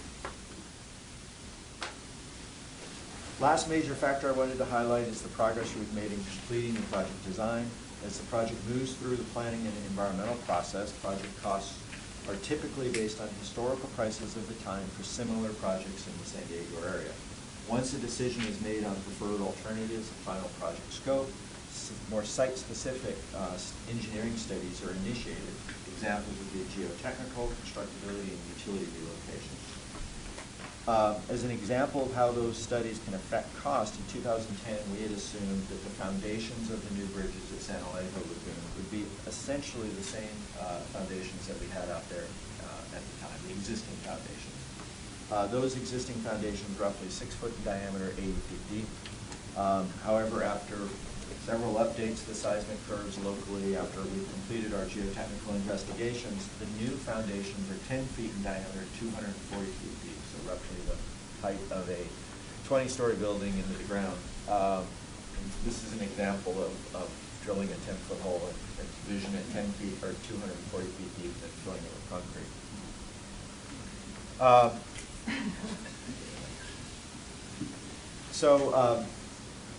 To reiterate what Jose was saying, we believe the project is extremely well positioned to be very competitive in these new state funding programs, new state and federal.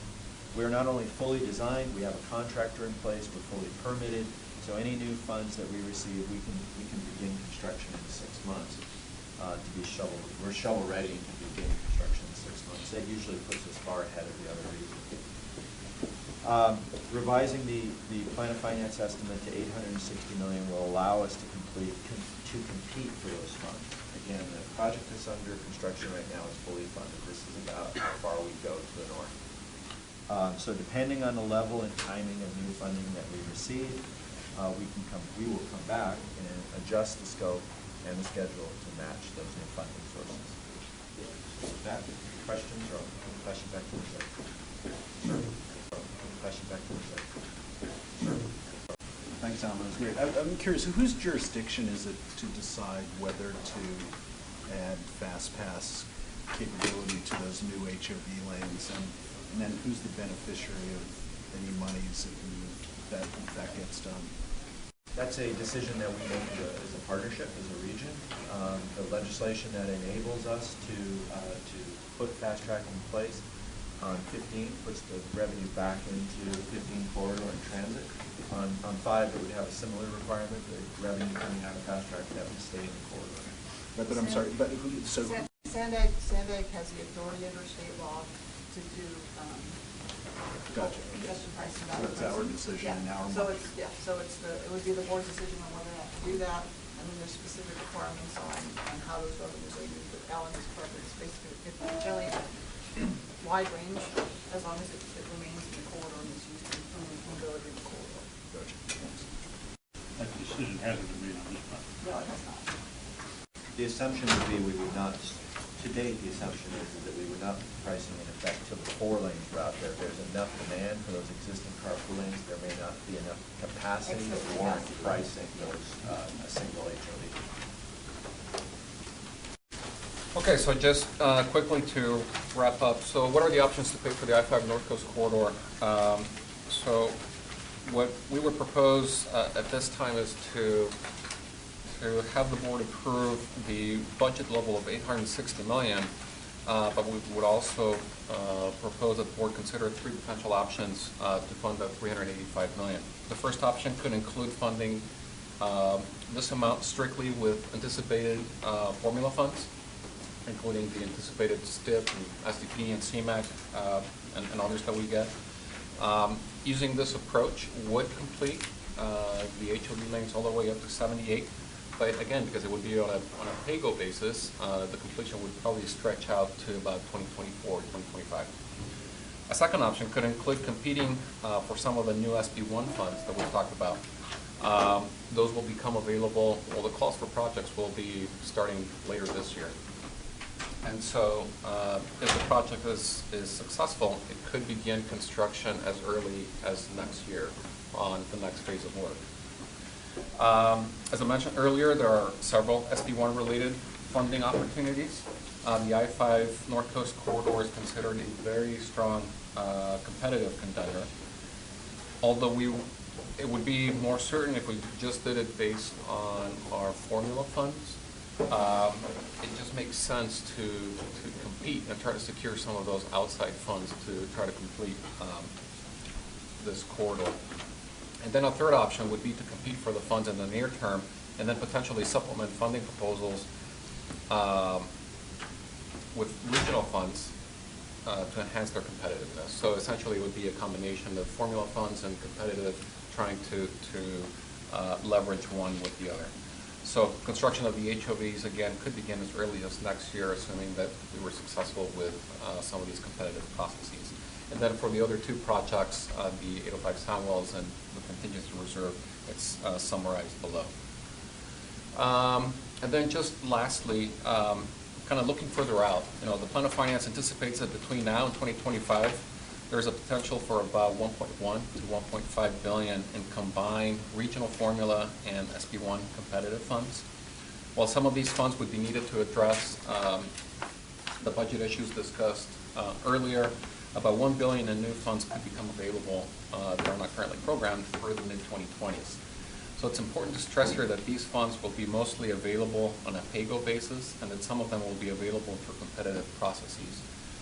That means that for the next set of priority projects, the early phases of work, including environmental, design, preliminary engineering, should begin as soon as possible to position them to successfully compete. Sort of a defining characteristic of a pay-go program is that in order to complete large, expensive, complex projects, funds will either need to be banked to the extent that the sources allow you to bank those funds, or the projects may need to be segmented into smaller projects in order to address areas of greater priority and need. These priority projects would need to be selected from priorities established in the board-approved RTP. So this would position the next set of projects for the cost of projects that are anticipated to come in 2020, 22, and so forth. So as I mentioned at the beginning, Plan of Finance is a tool to help us identify some near-term challenges and opportunities. Since the December program update, the Plan of Finance now, we've incorporated the potential revenues from SB1, which is a new fund source, and some of that will begin to flow into the region this coming fiscal year. There's also near-term budget needs, and those, we discussed those. Those can be incorporated into the Plan of Finance as well. Looking ahead to the early 2020s, there's other potential competitive revenues, and they offer the opportunity to advance completion of additional projects. So over the course of the next year or so, and into the future, we'll be bringing project and programming proposals for board consideration as the cost for projects for the various SB1 programs unfold. And we have just one recommendation, and that is, well, first, thank you for hanging on. But so the ITUC is asked to recommend that the Board of Directors approve the 2016-17 Transnet Major Corridors Plan of Finance Act. And thank you for your feedback. It was very valuable too. Thanks. I have one question, and I'm just curious, and I don't know the status of it, but are there still active and potential initiatives to repeal SB1 going on? That would be on the ballot in November? November of 18 is the... Of 18? Yeah. Okay, that's so, currently. well, I mean, I realize that, all you can really do is plan for what's existing. Right, so that's what we're doing. But keep following people aware, and that affects the confidence level. Correct. Okay.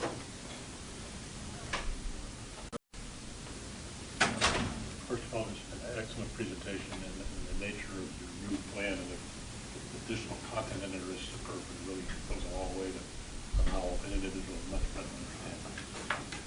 But at this point in time, I cannot recommend this plan of finance for 2 reasons. A minor reason, what I call a major reason. A minor reason I think is probably addressable and correctable. I haven't seen it yet, and that is the point I've raised before. Because of the debt financing to date, out in the future, as far as the percentage allocation from Transnet that will go to major projects, if I understand the numbers correctly, about 80% of that money will go to debt service, only about 20% is available for what I call concrete. Are we comfortable with the multiplier, the 3.5 to 1 external sources of funds to ours is adequately comprehended here, and since we don't have any money to match, that probably could be addressable by adjusting the degree of certainty of those funds. My bigger concern, and I've raised this before, and I regret not having pushed harder on it, is a philosophical one, and that is the essence of using borrowing to accelerate projects. And it's a classic example of government processes of always wanting to spend tomorrow's dollar today.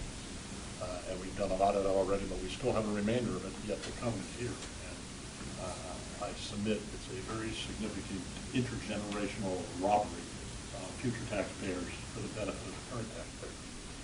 And I know the argument has been that, well, we're buying hard assets that are going to last for now, and my children will be able to use those same hard assets as we are going to get to enjoy them now, so we might as well accelerate and build now. The only problem when I look at the other reports and we look at the status of the commute, we spend the money, we build the money, and we immediately fill that capacity.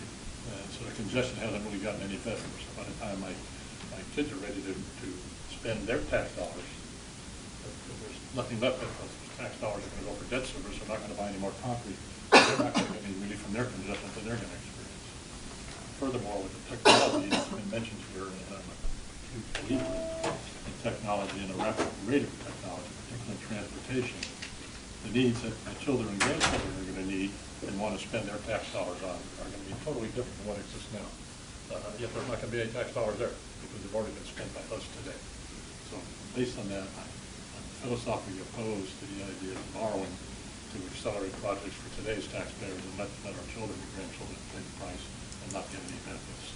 So that's the reason why we'll not be able to support the plan. Could I ask a quick question? Did I miss something? I didn't, you had the column in there, the line in there, that you're shifting from debt projects to pay-as-you-go. I didn't see anything in here, or did I miss something about more debt financing in the plan of finance? The anticipated debt financing, the anticipated, what we think we are still going to do within the major corridors program, that is sales tax, like a sales tax bond, is less than $100 million. In addition to that, there's two other borrowings that we would be proposing, and those are both related to the Midcoast project.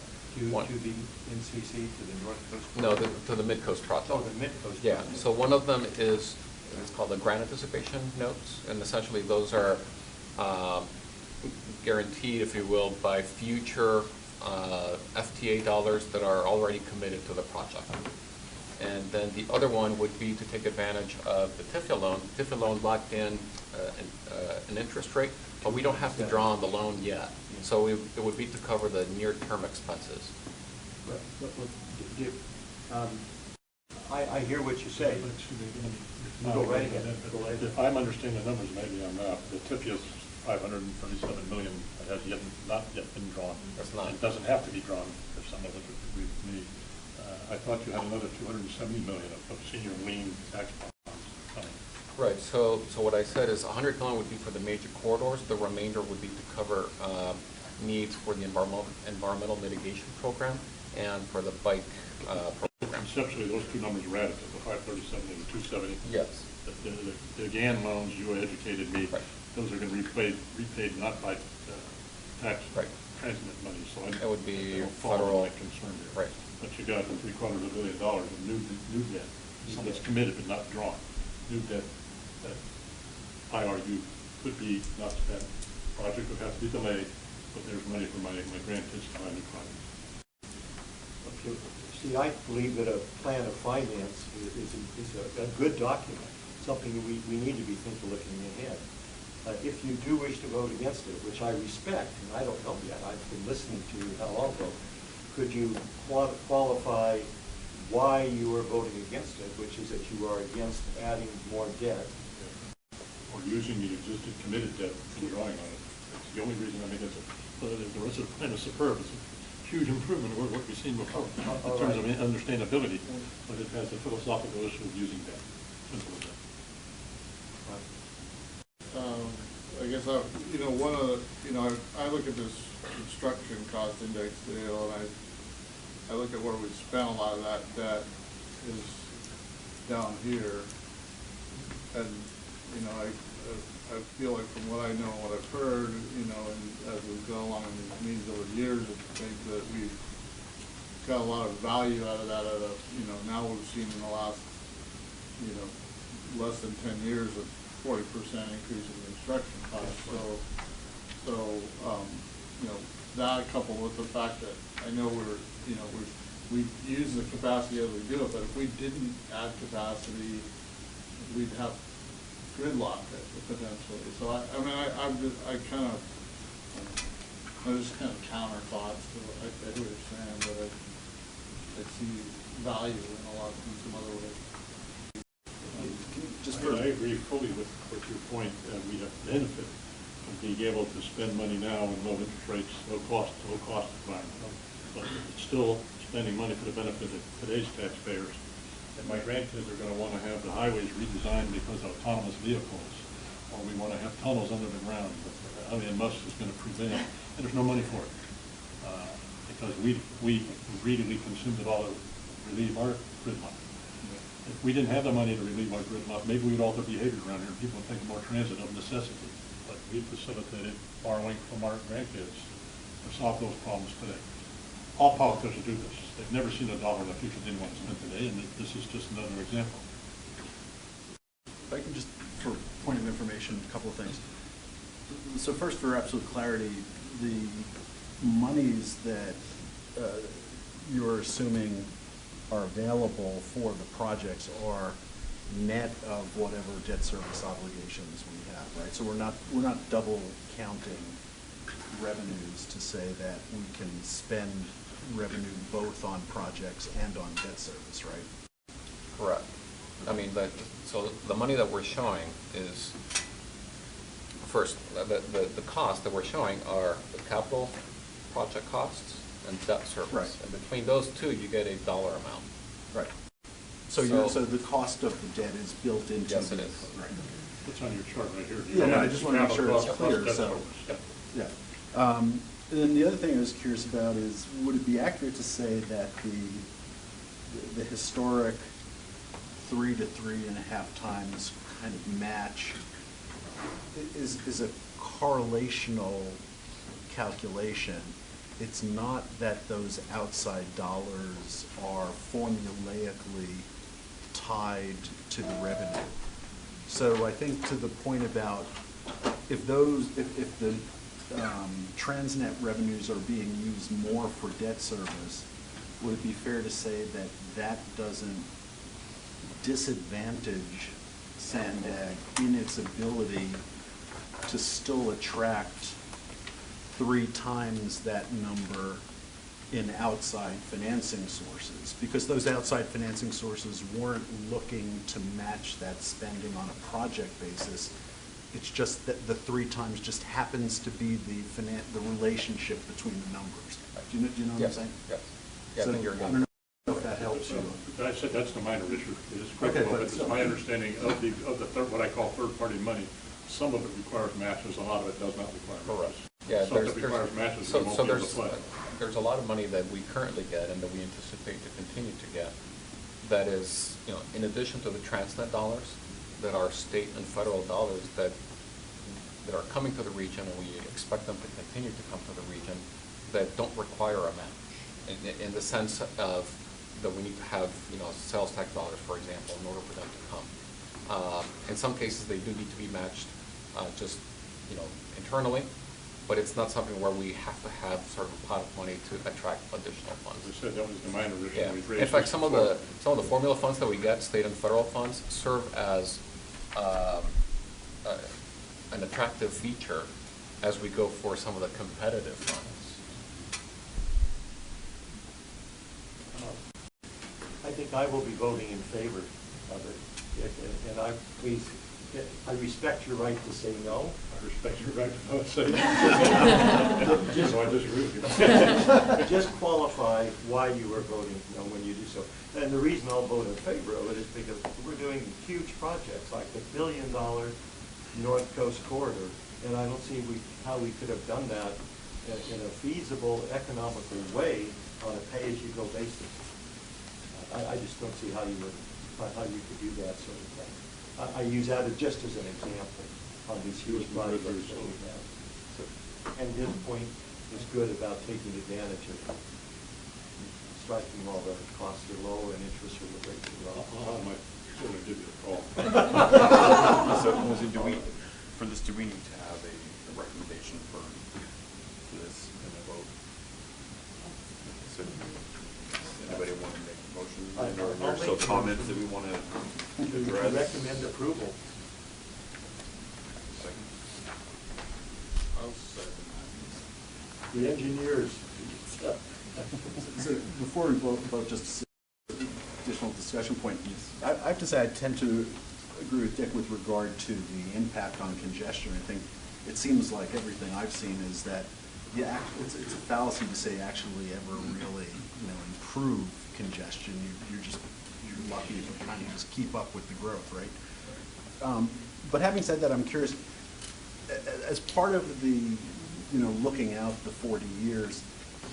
Is there any consideration given, or is there like some, skunks or group of people who are looking at the concept of, to Dick's point, 40 years from now, will we even need, highways the way we envision them now? Is there any of that kind of, blue sky thinking that goes into the consideration of projects, or is that just too impractical to actually use in the planning process? So, as part of the planning process, we update our long-range RTP, the Regional Transportation Plan, every 4 years. Right.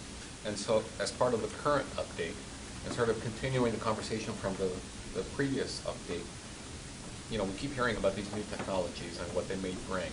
It's a little bit difficult to predict, what they will be, but it's also important to consider that, change is coming. And so, as part of the current RTP, we are incorporating, perhaps to a greater degree than before, what could these technological changes be? It could be that in later updates, some of the improvements that were envisioned back in 2004, maybe they just don't make sense anymore, or they need to be reshaped. And that also would probably inform the 10-year reviews that are part of the Transnet Ordinance, where we do a look back from a performance perspective. Are we getting, or are the taxpayers getting what they thought they were getting? And then a look forward, if there's changes that need to be made, some of that conversation would be informed by what's happening with the Regional Transportation Plan as well. But as well by changes. I mean, technology is changing so fast that from one RTP update to the next, many changes can happen.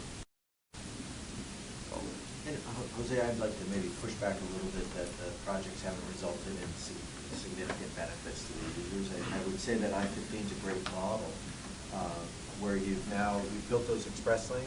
That's a congestion-free trip, and it's added that component of sort of supply and demand to that trip, right? And so I think a lot of people have seen a benefit from probably close to $1 billion investment on I-15. And so that is a change in technology, it's a change in approach, and it had a tangible benefit despite population still growing in that corridor and people coming down from Temecula. So. I think there's no doubt that the public has seen dramatic benefits from all these expenditures. Has their commute been shortened? Maybe not, but if they hadn't made the expenditures, it would have been god awful. Right. Well, if you're willing to pay $5 or $3, you can get, it's a free flow trip. It's a 25-minute trip, where before it was probably close to an hour. Any other comments? We have a motion and a second. We have a motion and a second. Take a vote. We don't disagree very often on our votes. So all those in favor? Opposed? And made a minute statement. Well, I would respectfully request that whatever report upstream through the process is that there was a minority position here, and explain it significantly, it exclusively relates to the issue of debt and the use of future taxpayers' money to solve current taxpayers' problems. That's endemic throughout government in this country and around the world, and it's always rationalized, always good reasons for it. But the underlying principle is to steal money from the future and to pay for our needs today. Thank you. And I do agree in a way. I hate it when the government borrows money. Okay, so Let's not get into that. we are way behind schedule, and But thank you for this. I mean, this was very Yes. helpful for us, because, I mean, if we can help get your feedback, we can definitely, so I want to. This is the kind of presentation I think would go a long way with the media and the public. Yeah. Fully understand what all you guys wrestle with instead of one little line item that they think they're concerned with. So, is everybody good on time, or can you? 10 more minutes. Okay, so we have a couple of options. Items 11 and 12 are informational items that we can continue to next month's meeting, if so desired. Was 10 one of those items that could be continued as well? Or? If we can get to 10, that would be preferable. Okay. It is an information David, item. did we have any real issues with 11 and 12? I mean, the Yeah. informational items and the information that is read and digested. That's a good point. Have you had an opportunity to read and or have any 10 is issues? sometimes major and the minor elements here, but today we have two major elements, this one and the stated. The only thing, correct me if I'm wrong, but I remember at some point you in particular had wanted to have some time with Andre to talk about this interest rate swaps, which, would that be part of what we would cover in item 12? So if you want to dismiss it, that's... We do that every month, but But yeah, there's stuff in there on the swap, specifically on item I would 11. suggest maybe we defer and continue this next month. I would like to hear those. I was telling Ray, I love his report, so I want to hear it. So 11 and 12 will continue the next month. I know Lisa needs 7 done. I know Sarah and Keith need 9 done, and if we have time, we'll get to 10. So let's move quickly to number 7. I don't think that'll take very long. No. Not at all. Okay, so as you're aware, the ITAC is responsible for the annual fiscal and compliance audit for Transnet. So we're at the point of the end of the current contract period. We're in the final year, which is being performed for fiscal year 17 during fiscal year 18. So we need to look forward, and we are starting the RFP, or the request for proposal process. So the ITAC, of course, has their own scope and has a couple of options as we move forward in this process. What we did the last time was the ITAC participated in the competitive procurement with SANDAG, meaning we had one RFP, 2 completely separate scopes. We had 2 panels. They were scored separately. We did separate interviews, and they each chose independently of each other. Okay, so that's an option. There are cost savings to that. One would be staff itself. There are several people that have to touch these documents, and so we would just touch it once through this process versus having to do it as 2 separate.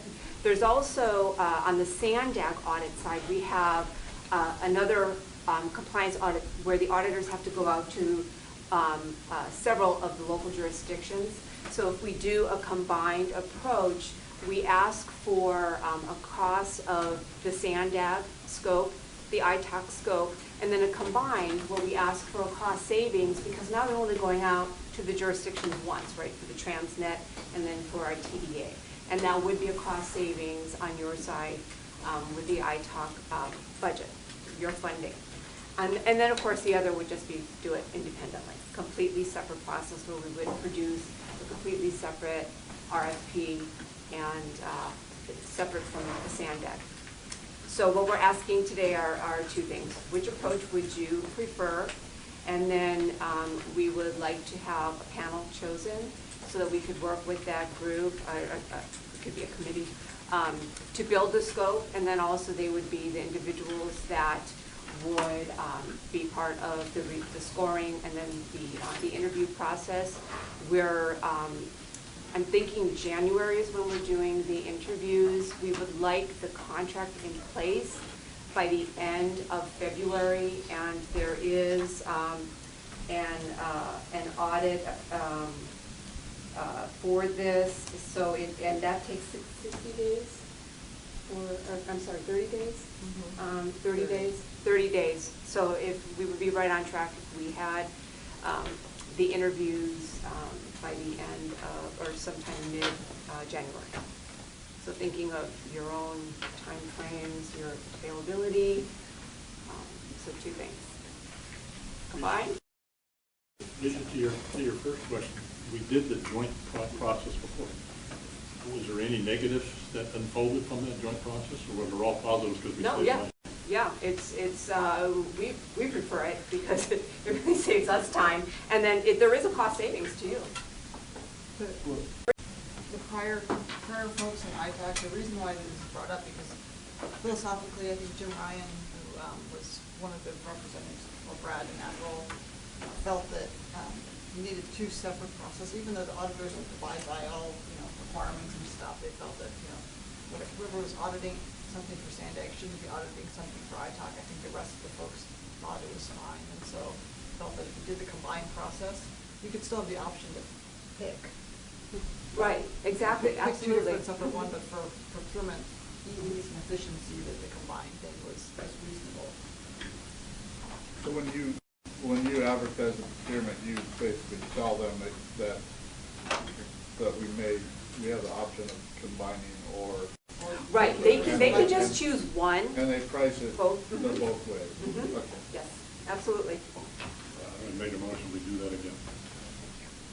Yeah, I'm fine with the the process being a combined process, I think a consideration in selection should be, you know, appearance of independence and lack of conflict and all that sort of thing. But that's a decision factor, not a process factor, so I support the combined process.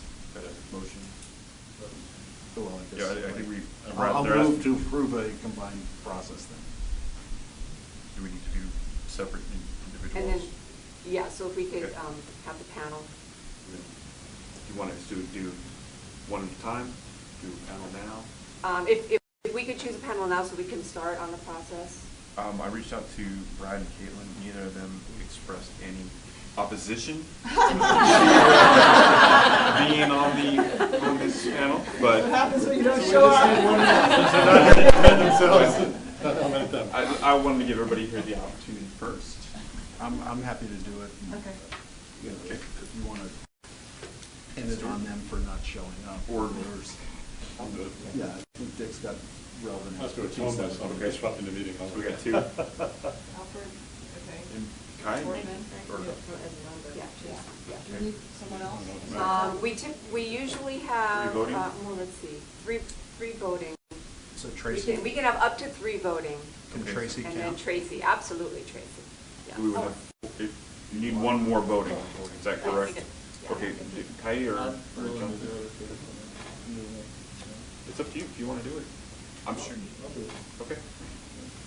So we have Stuart, Redfern, Wharton, Dick, Raymond, Kai, and Drake. and Tracy as a non-voting. Okay, thank you so much. Who's the second on that?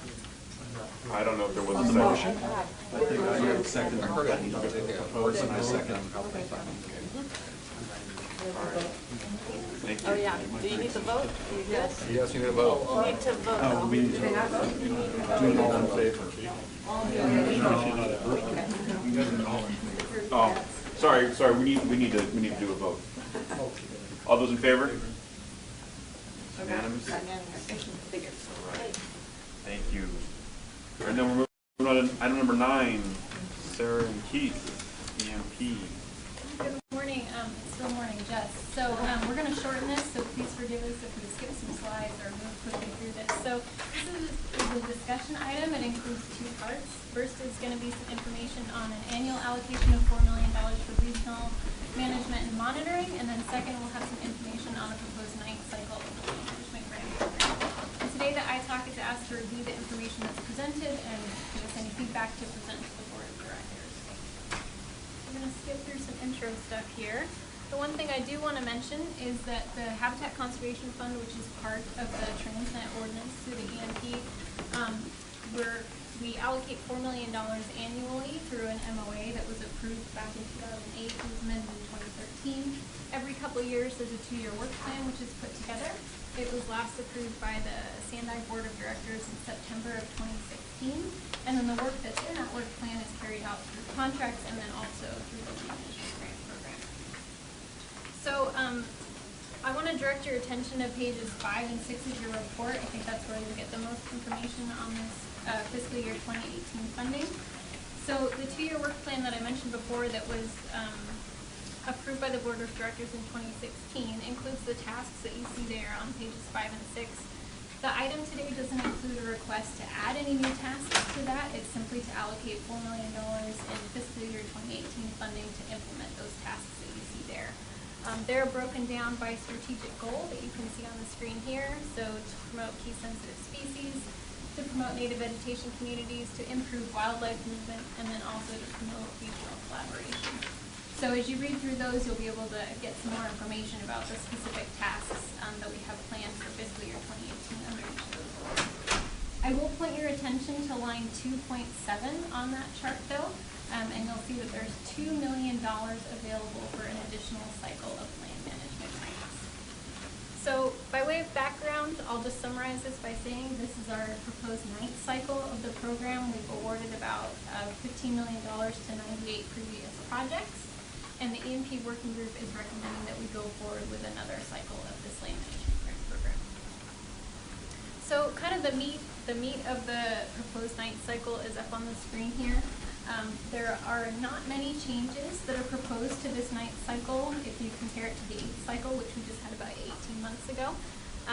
The EMP working group is still recommending that we split funds between two categories, a threat reduction stewardship category and then a species and habitat recovery category. The threat reduction stewardship category is really intended to fill projects that need sort of one-time funding, gap funding. So that might be like installing a fence to maintain a trail or some signage or something like that. The recommended funding cap for that is $80,000 per grant, and there's about $800,000 total recommended for that funding. And then on the species and habitat recovery side, it's recommended that about $1.2 million be allocated to those projects. These are sort of larger term, longer scale habitat recovery and enhancement projects that would take about 3 to 5 years to complete. The kind of one notable difference, and you'll see in your packet if you look at pages 13 and page 19, is that there's a slightly shorter application for those folks that want to apply for money in that threat reduction stewardship category, and a slightly longer one. We need a little bit more information for those longer term species and habitat recovery projects. So this information was presented to the Regional Planning Committee, the Transportation Committee last week. We will be presenting it to the Board of Directors next Friday. And so any feedback today we'd like to bring to the Board of Directors. So if approved by the Board of Directors next week, staff would go ahead and implement those management and monitoring activities which are listed on pages 5 and 6 of your report for fiscal year 2018. And then we would issue the call for projects for that 9th cycle of land management grants in a couple of weeks here. So any questions, Ethan and I are happy to answer. I think a couple. We'll try to get through quick. Yeah. Look, it appears the species habitat and recovery, you could have one potential winner for the entire amount.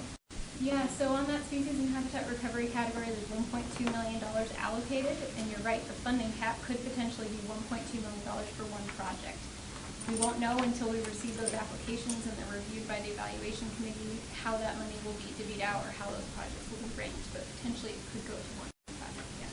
On that same topic, are there any requirements for endowments or long-term management of those restoration, or is it just get it done and they can be on their way and hopefully it sustains itself? Or so I think that's one of the reasons why we built in that kind of longer term 3 to 5 year project length. Most of the projects that come through this type of grant, that type of category, they do the work for a year, 2 years, as you know, and then built into that is usually about 3 years of monitoring where they're really just going back and checking to see how things are going. So it's sort of built into the project, you would say.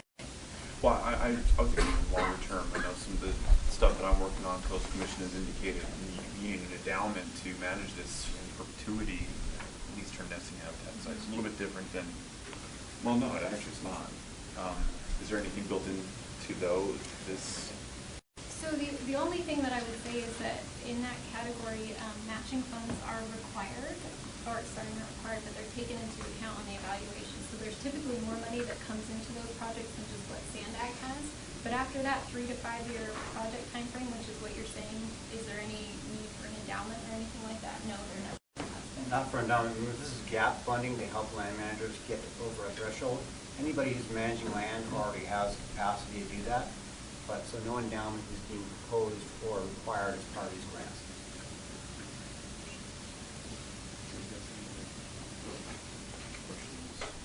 Just one question I had is, looking at the pages 5 and 6, that chart, showing the recommendation for fiscal 18 in the context, if I'm reading this correctly, the total amount that has, it says approved, but that's approved and spent for the prior 10 years, would that be accurate? Or? That's been allocated by the board. It's not all been expended. Okay. So if there's a residual there, which is why we're allowing some of the funds to go forward next year, but the majority of that has been spent. Okay. And I guess I'm just wondering, for context for the fiscal 18, just the way my mind works, is there a reason why it wouldn't be helpful to actually see what the amount would have been for last year, so we kind of see an annual versus annual number, or are there reasons why the way the funds are expended, it actually doesn't, it's not really helpful to look at it on an annual basis? I'll tell you verbally, it's about the same as last year. Okay. We have in the past brought to ITAC multiple colored charts with all these fiscal years. And I apologize, we collapsed them up this year, just thinking maybe we made it easier to read. But yeah, there's no reason except to make it easier for you to read that last year's not included. Gotcha, okay. Yeah, we could certainly provide last year's. Okay, thanks. I will say I've learned over the last several years there's a robust group that meets monthly, a land management meeting that go over these things, to discuss endangered species that they need to look at, habitat they could require, the different needs in different areas, and I assume they have a big input on this. So there is an active group that meets, and unfortunately I haven't been able to make many of those meetings, but I am one of the land managers. I do have a representative that goes, but so I just want to make that comment so you guys are aware. Any other comments? So do we need any motion, or are we? This is discussion. Just discussion. I look forward to this every 18 months approximately. I'd like to see the list of people that are getting the awards and the work that they're doing on this, since it's near and dear to my heart.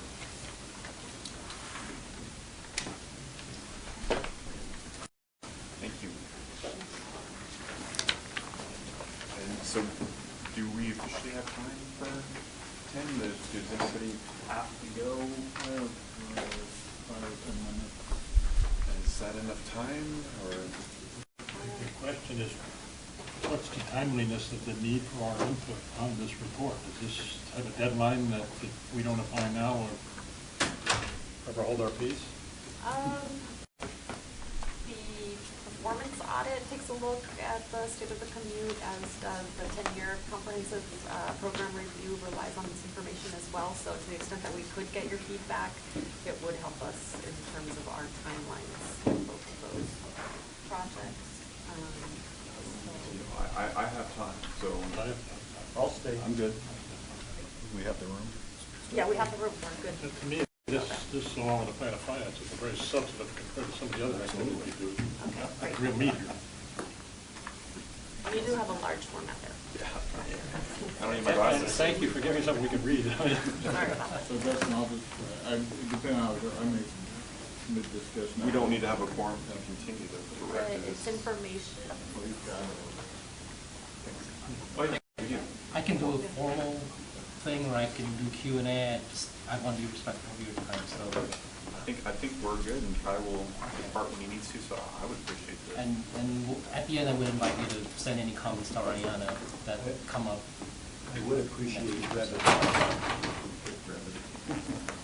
All right, well, thank you. My name is Ellison Legrake from our Operations Department, and it's my pleasure to present our annual State of the Commute report. It's our regional transportation systems performance report that the agency does, and as one of your responsibilities is to review this report as per the ordinance.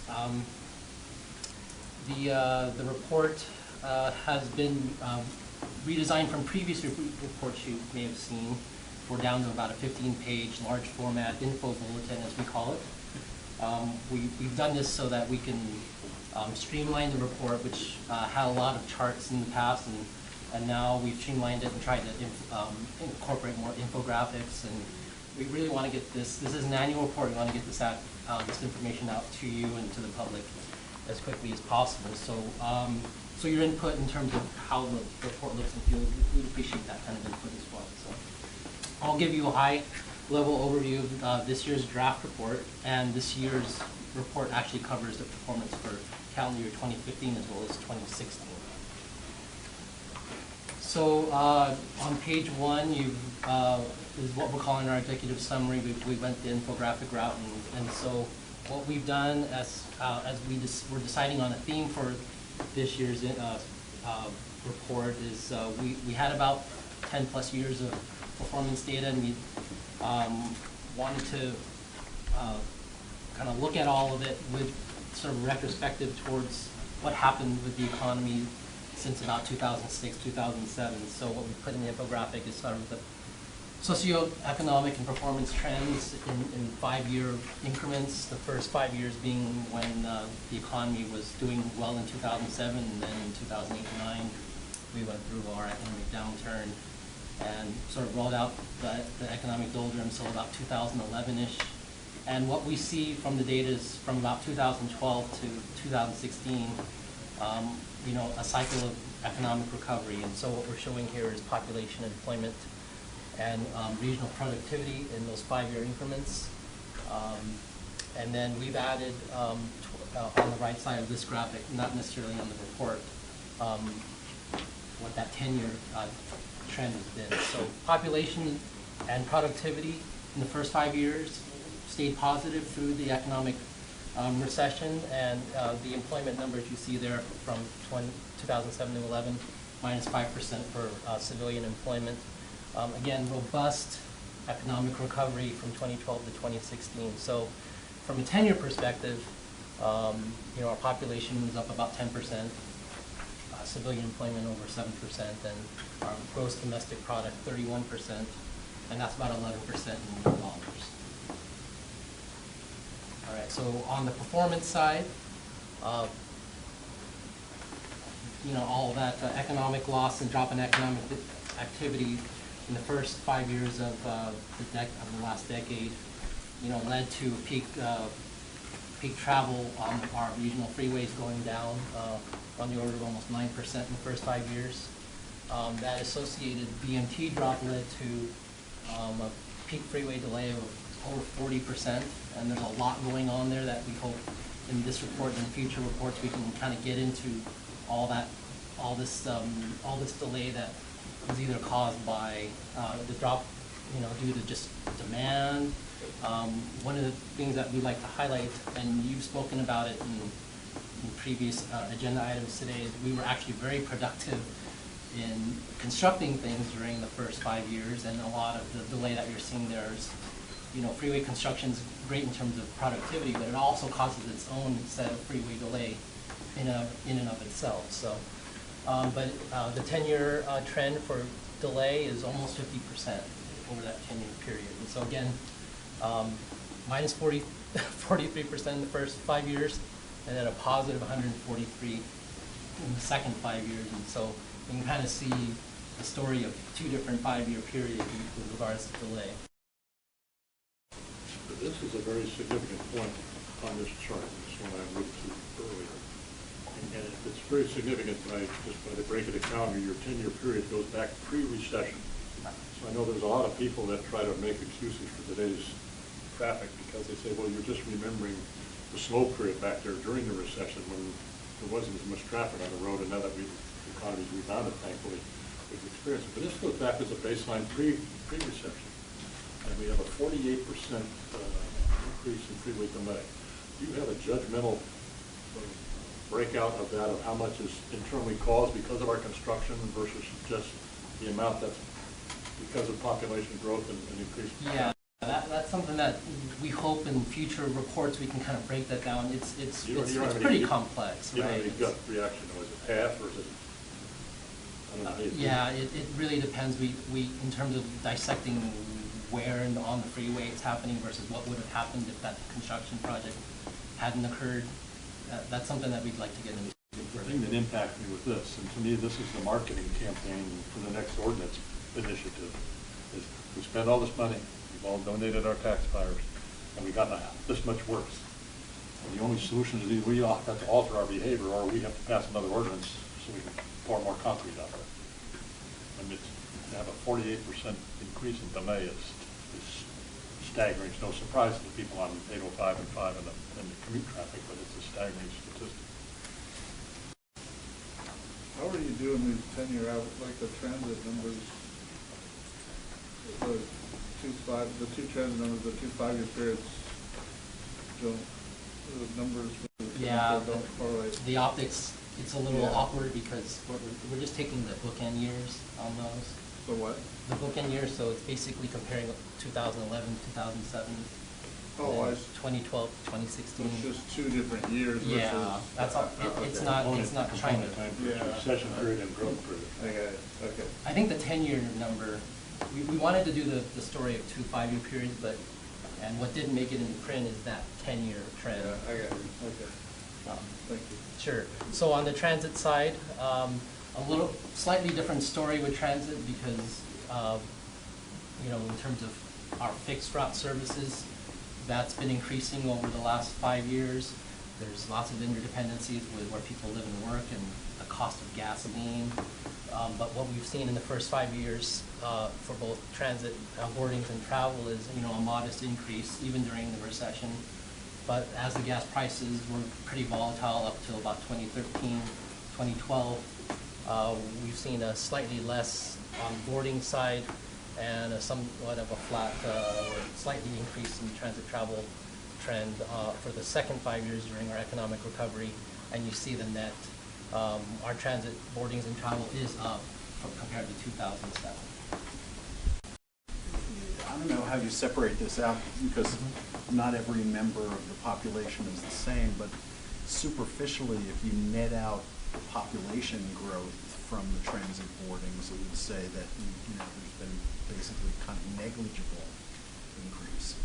You know, because somehow you would think that there, you know, you'd get some benefit in terms of transit boarding from population growth, right?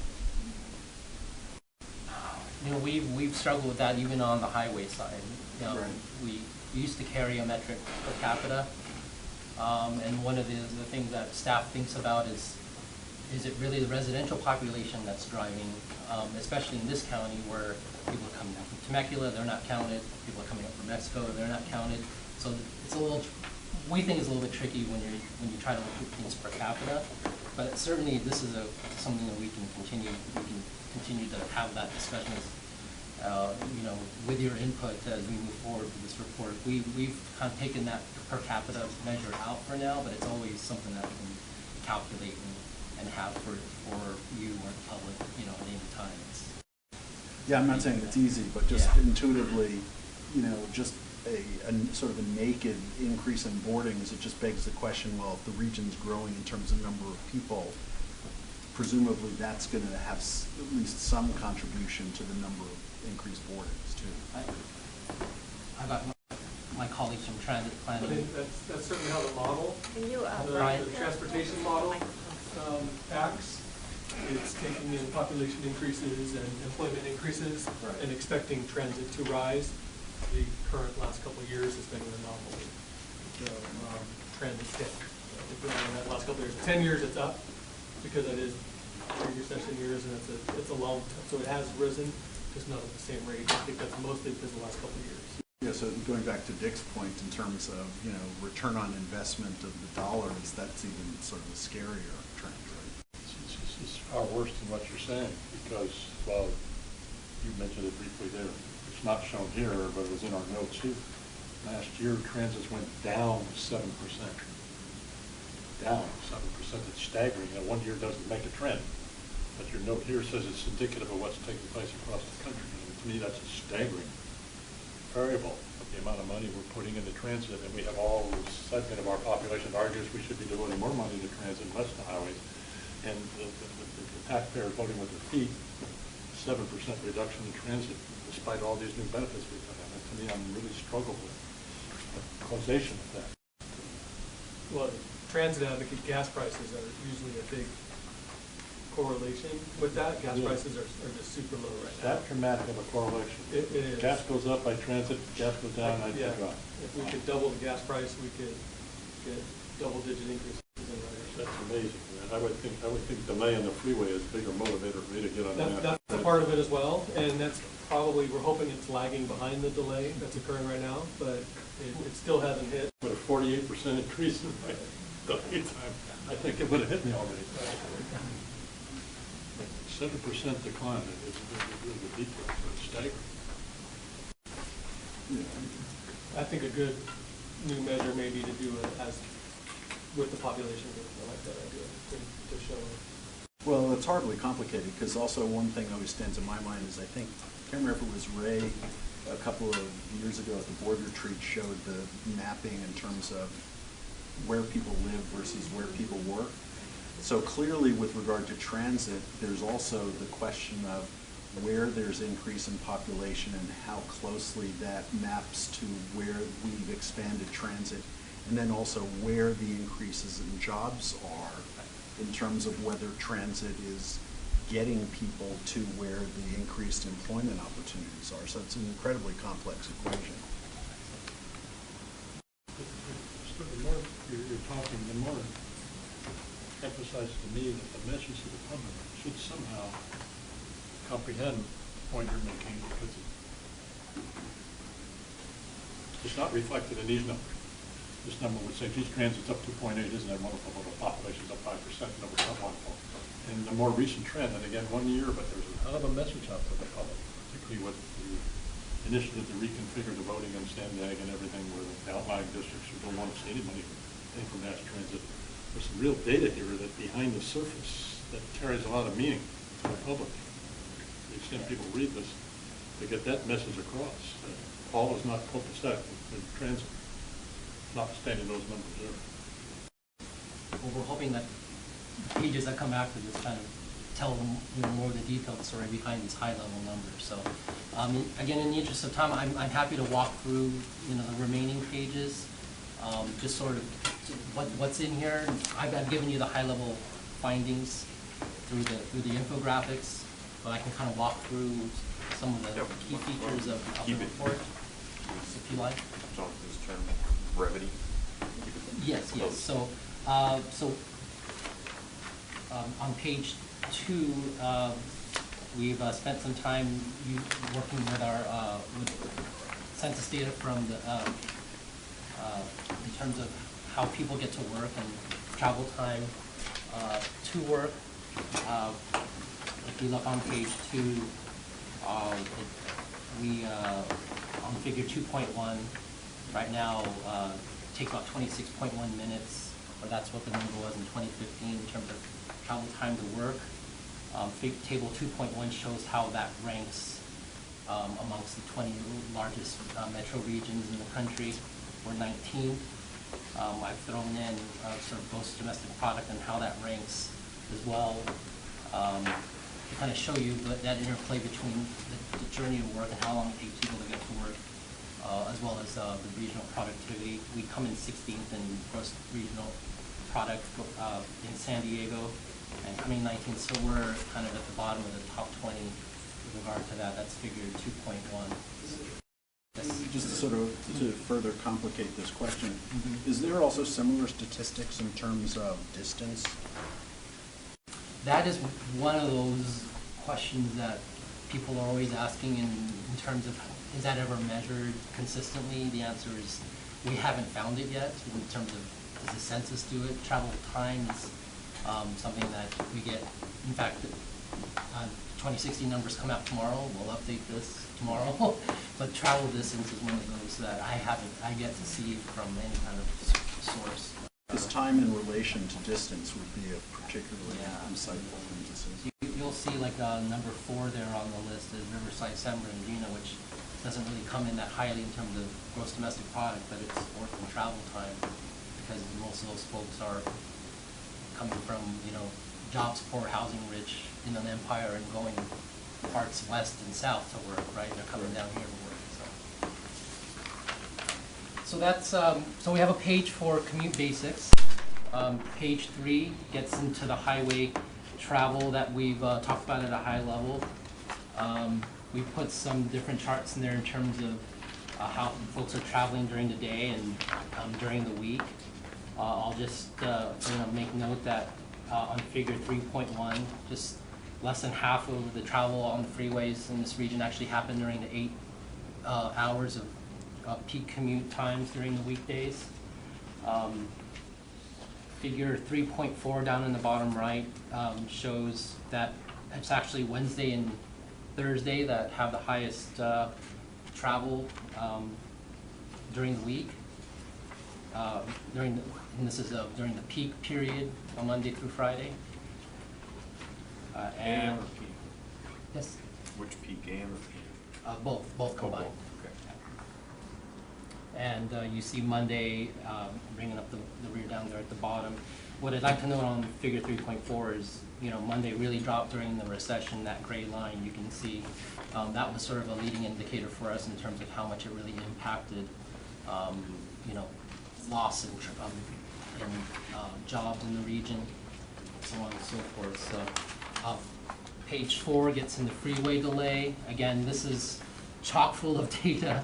We kind of picked the best parts of how to communicate freeway delay. You can see the growth. You see that saddle on figure 4.1 before the recession and how it dipped and bottomed out in 2009, and we've come back in 2016 at that 48% that Mr. Bortman has mentioned. Figure 4.2 shows that most of the delay, peak hour delay on our freeways is occurring on our interstates, I-5, I-805, and I-15. I-8 contributes in the morning, and State Route 78 contributes to delay in the PM. But more than half of the delay in the regions is on those 3 interstates. Quickly, page 5 gets into the regional transit performance. We mentioned the boardings and the ridership. All that data is again provided in the first 3 figures. Our Table 5.1 shows the ridership on the 5 rail routes in the region. We stopped calling it a top 5 routes. There's only 5 routes in the region. But Table 5.2 gets at the top 10 bus routes by ridership. That's down in the bottom right. We've decided to expand it. Since we missed you last year, the 2015 report, we're showing the top 10 both in 2015. And a couple of those routes were bumped off the top 10 list in 2016, mainly our Rapid 201, 202 Super Loop route, that's now ranked number 5 in 2016. And Route 235, our I-15 rapid service, is now ranked number 8.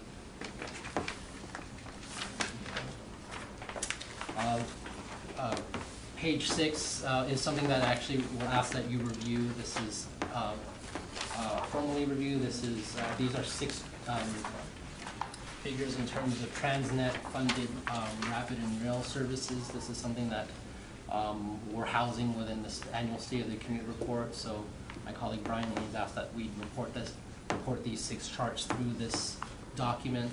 So if I do anything, I'll do that with whatever time I have left. So figures 6.1 and 6.2 get at the rail and ridership services for those specific routes that have had any kind of Transnet funding involved with it. Specifically, figure 6.2 is what we're funding as ongoing 8.1% of the net Transnet revenues are funding Rapid 201, 202, Super Loop, Rapid 204, which is the Super Loop East, Rapid 215, which is San Diego State to downtown, 235, I-15, and 237, which is service from Rancho Bernardo to UCSD. So ridership is on figure 6.1 and 6.2. Productivity is figure 6.3. You can see the productivity, which is passengers per hour. You can see the Super Loop in light, or is that a teal blue there? And the up and coming services that have come online since 2014, particularly Route 235 and 215. Same goes for load factor, which is the percent of seats occupied in figure 6.4.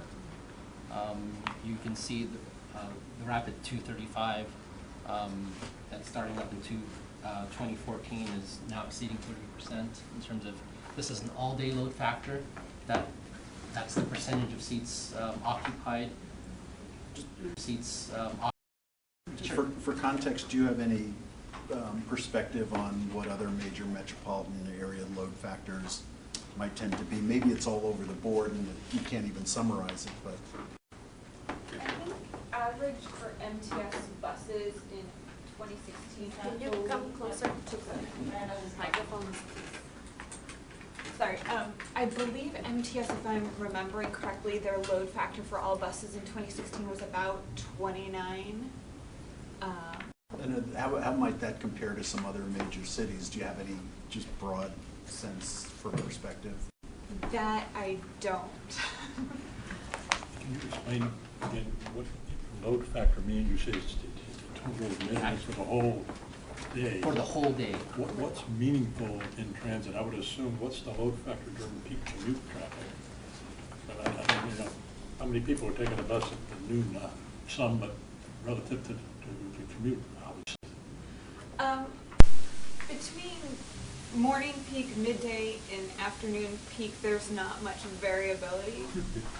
It seems like, because there, you know, we get a lot of seniors and people with more flexible schedules, and especially when you look at routes 201 and 202, those routes serve UCSD, so you've got a lot of students who don't have really traditional commutes either.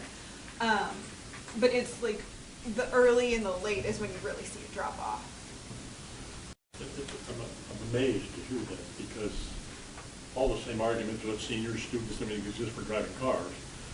Yet we have extremes in car traffic, in what I call the business commute traffic, and you're saying that you don't see the same thing on mass transit. Like, I'd really have to check all the routes across the board, but I know specifically to the Transnet routes, we ran the numbers for peak and off-peak, and they were pretty similar, and all day was actually a little higher than the peaks. So, but then again, you know, we were looking at those routes 201, 202, where you've kind of got, and even the 215, which serves SDSU, so you've got these routes that are serving universities, and yeah. To Stuart's point, it would really be useful to see how we compare to other, I'm thinking of New York subway, or the DC subway. Boy, there's a major difference between midday and commute traffic, because people are using transit to get to work. And it appears from your data that that's not the case in San Diego. Sure, yeah, specifically speaking to the Transnet routes. Yeah. Wow. Again, there's a message for the taxpayers. What mass transit is really doing in San Diego. Maybe I'm missing something, but that staggers me to hear that. All right. Yeah, begs the question, I guess, and maybe this is not your group, but so to what extent is kind of qualitative information being gathered, not just on ridership, but really trying to understand, get behind the numbers, understand these dynamics as to, you know, why we're not seeing more increase in ridership, or whether, you know, Dick raises an interesting point, is maybe, you know, transit doesn't fit well in terms of the workday commute, but it fits a lot better in terms of people getting around town for other kinds of purposes. I mean, is there much effort spent to try to get beneath the numbers and finding answers to those kinds of more qualitative questions, or maybe that's not what your group does? I don't know. Yeah, I'm not quite too sure. Yeah. Yeah, I in talking with both Brian and Lisa here, you know, I think a lot of that falls on the operators themselves to look into that. And, you know, Brian and Lisa are in contact with them. We can take that kind of input back to them.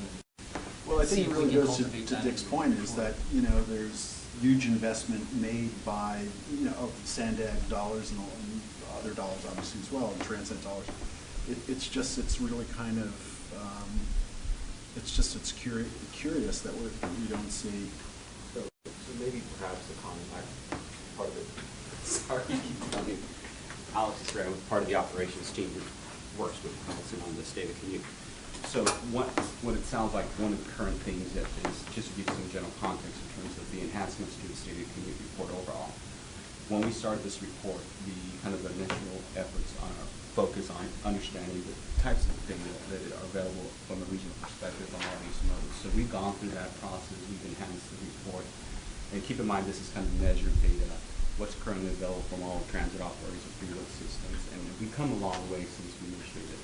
Another effort that we've undertaken, subsequently updating, is making sense of the state of commute over time. So as you can see here, this is a perfect example of how we change the type of information, how we present the information. So one of the current themes, and to your guys' point, what I'm hearing is taking and extracting that level of information that we're collecting from measured data to monetize, to have a little bit more information and dig deeper into how and what this data tells us, including some of your examples that you referenced, including the example that I think you're getting to. What does the delay mean from a perspective of monetizing, if in fact we are saving some savings on travel time to specific quarters, but how you monetize from a regional perspective. And just want to make that comment because over time, when we present this data to you, we've gotten input from ITOC to enhance the report itself. So everything that we're hearing is well taken, and specifically we'll sit down with staff to determine is there current some data available that we could actually dig deeper into how we represent the data. So as you can see, it's all kind of a progression, evolution of the state of the community report, because we're getting a little bit better, but at the same time, every time we get a little bit better, there's something that, how do we present the report? I'm not so much concerned about the presentation. I think Stuart's point is just the depth of understanding of the underlying determinants. The big picture is we spent, you guys will have a rough number, how many billions of dollars in the last 6 years on transit? We've had population growth, and we have use of transit. I think the conclusion was less than the population growth, despite the fact that we spent this huge amount of money. Why is that? What's causing the use of our transit or not the use of our transit vis-a-vis other cities? Is it just the geography or such? But again, when we know we face a portion of our society who wants more money to be spent on this, and then another portion of society says, well, what the hell, we're not getting a penny worth of value for what we already spent already. It begs more discussion and debate amongst the population. And you guys are the source of the knowledge, or should be the source of the knowledge to stimulate that debate. There's something wrong with this picture. Yeah, I'd say the presentation is great, and I think, you know, the report is a great report. Witness the fact that it stimulates so many other questions. It's probably unfair to suggest that, you know, it goes beyond your mission, perhaps, to be answering all these questions, but as we sit representing the taxpayers, it does raise a whole lot of questions that hopefully somebody at Sandag and the relevant agencies are asking themselves in terms of where the dollars get spent. But I think it's a fabulous report. I have one question in the detail of the report. I was trying to mentally reconcile again the statement that's made in the narrative that was given to us about the 48% increase in freeway delay time. Sure. And you have all these little detailed charts back here by the different routes, and I was trying to see from those charts the 48%. Now, only one of them talks about delay, the other one just talking about time. So maybe we need to add that to the final report, but in figure 3.1, that 48% is essentially, so the light blue and the dark blue is AM and PM. It's the top edge here versus the top edge there. What page is that on it? 4.1 on page 4.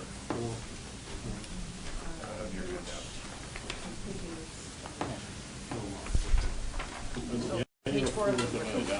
My mind wants to simply say I take the 07 bar and I oh, I'm sorry. Yeah, we were 1 over. 15 bar, and that yeah. I'm doing that. That's 9, 12, 3, and 9. That's not 48%. You're doing the blue. What's the blue? I just took the top of the bar. The two blues are AM. Yeah, the two blues are AM and PM. Oh, peak time. Right. Okay, so those, if I extract out those heights, you're saying that's a 48% difference. It's still not, I don't know. It doesn't matter. I can go back and look, but I think I've my eye doesn't see it, but it's tough to. It's a 46. All right. Again, any questions on page 6? I know I need to wrap things up here.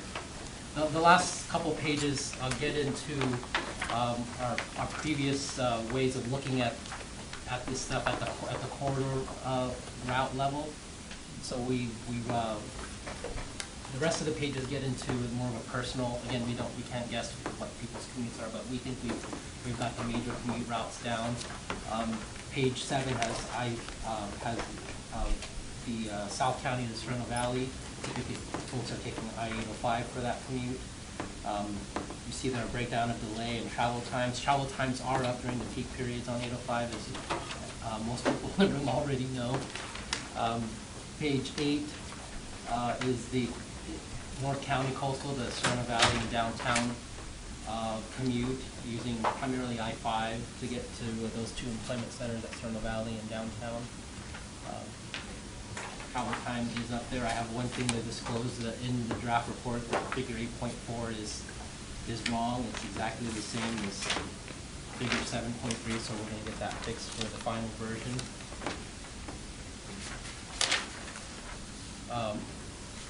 Page 9 is the inland, North County Inland, the downtown, and Kearney Mesa commute, primarily on I-15. As was mentioned in the previous agenda item, again, we're seeing a pretty stable travel time through the economic recovery. Let me just go on this screen here. One more. So here I'm showing the AM commute, and if you look here, it's pretty flat from 2012. This is figure 9.3. Again, we're hoping that this $1 billion investment on I-15 leads to, again, that congestion-free ride in the express lanes. But these are the general purpose lanes, traffic coming southbound down from San Marcos, State Route 78 down to 163. Excuse me, through downtown through the 163 corridor during the light green. So, we're hoping that the observed data that we're seeing is telling the story of how much these investments are having an impact, especially through the recovery. Imagine had this $1 billion not been spent, when we completed the express lanes in 2012, what that travel time might look like without that project. So, page 10 is the South County, the downtown. We have two different ways of getting there, either on I-5 or I-805. Those travel times are up in the morning and a little bit flat in the PM on both those routes. Page 11 is the East County to downtown commute, and we've got a lot of data there to show where you can take that the I-8 way or the State Route 94 way into downtown, and as well as the orange and the green lines into town. We're seeing travel times in the morning start to creep up through the recovery from 2012 to 2016. And we have some challenges with the PM commute. Those look a little bit subdued. A lot of that has to do with the existing freeway detection we have on those particular freeways on the commute back to East County. That's why it looks a little lopsided, the AM and PM travel times. Page 12 is commute from East County up the Sereno Valley into Kearney Mesa. In terms of travel times, particularly on 52 and on I-8, because of the congestion on 805, has been up, increasing through the recovery since 2012. And the last two are some east-west routes. On page 13 is State Route 78. We're actually seeing, if you look on figure 13.1, most of the delay that we're seeing is eastbound, particularly during the PM peak, with one of our largest congestion segments through the cities of distinct San Marcos in the PM.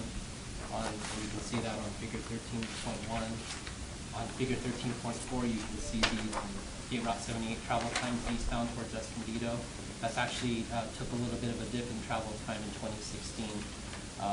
We're hoping that the investments we made, was they going to open up that project about 2013, 2014, the Nordal Bridge and the extra fifth lane on eastbound 78, 2015? Yeah, so we're seeing through the economic recovery a stabilization of travel times and an actual decrease in travel time in 2016. And then last but not least is State Route 56 on page 14. We have some travel times to report there in terms of the commute eastbound towards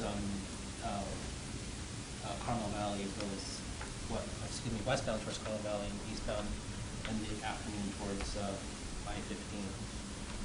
So I know I've taken a lot of your time here in terms of giving you an overview, but I have a very time here in terms of giving. Good, and it's an excellent report. I don't know whether you're amenable to modifications. This is a draft. But something jumps out at me. You sent us this in the previous small form, which is unreadable. This is excellent. But then you put a slide up there that's somewhat different than this. And your slide, I think, is superior to this. And I think it's significantly superior to this. You go to great effort of breaking into 5-year periods. And that's very interesting to the economists who are trying to understand stuff. But the general population, I don't know whether they give a damn. The 10-year period, particularly when overcomes the issue of the recessionary that started in 07. Your right-hand column does that. You add the two component columns, and that's the only meaningful one. And the other ones tend to be a little distraction, I think. But if you put the next slide, I guess it was where you had.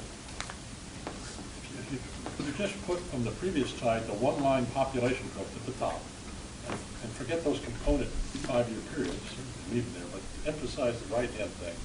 Population was up 10%. Vehicle miles were up 6%. Delay was up 48%. And I don't have to care either. I remember 07 when it was down 43 again. I forgot all that. It's now at 48% over the 10-year period. And it addresses Stewart's point that the first line of the population is 10%. Transit's only 7%. What's wrong with that picture?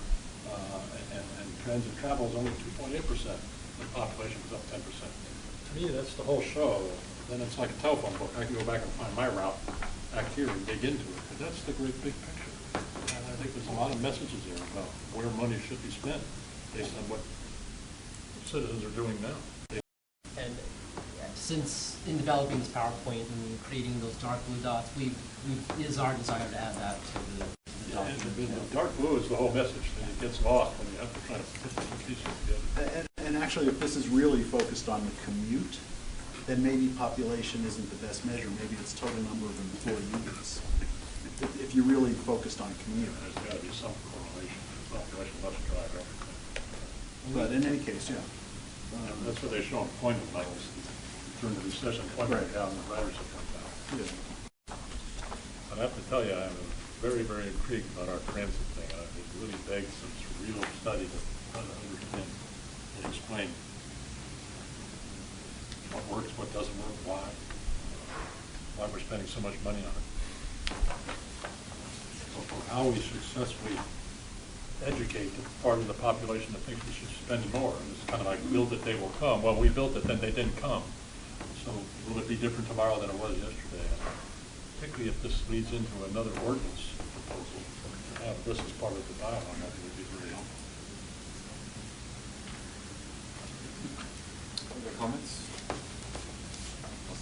Thank you. We don't need to do anything on this. No, we don't. There's information.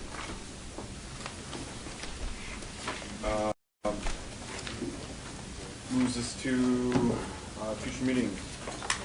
Wednesday, October 11th. I got a 33 and a third % chance that I cannot make it. Yeah, I got a meeting. 32%? It'll be either Wednesday, Thursday, Friday, local commission hearing. I don't know. So, will you be able to? That's the Wednesday, October 11th. I also want to note the December meeting. We already have a number of agenda items for the December meeting as well. December looks like a longer agenda than November. November instead of October. November looks pretty full. If not, October 11th? Yeah. No, I should be here. So we two options if I can't make it. Oh, okay. You got to be here. You don't want me to run this thing. Yeah, you might be running this thing. Anything else? So I guess we are adjourned. Yes. Thank you. Thank you.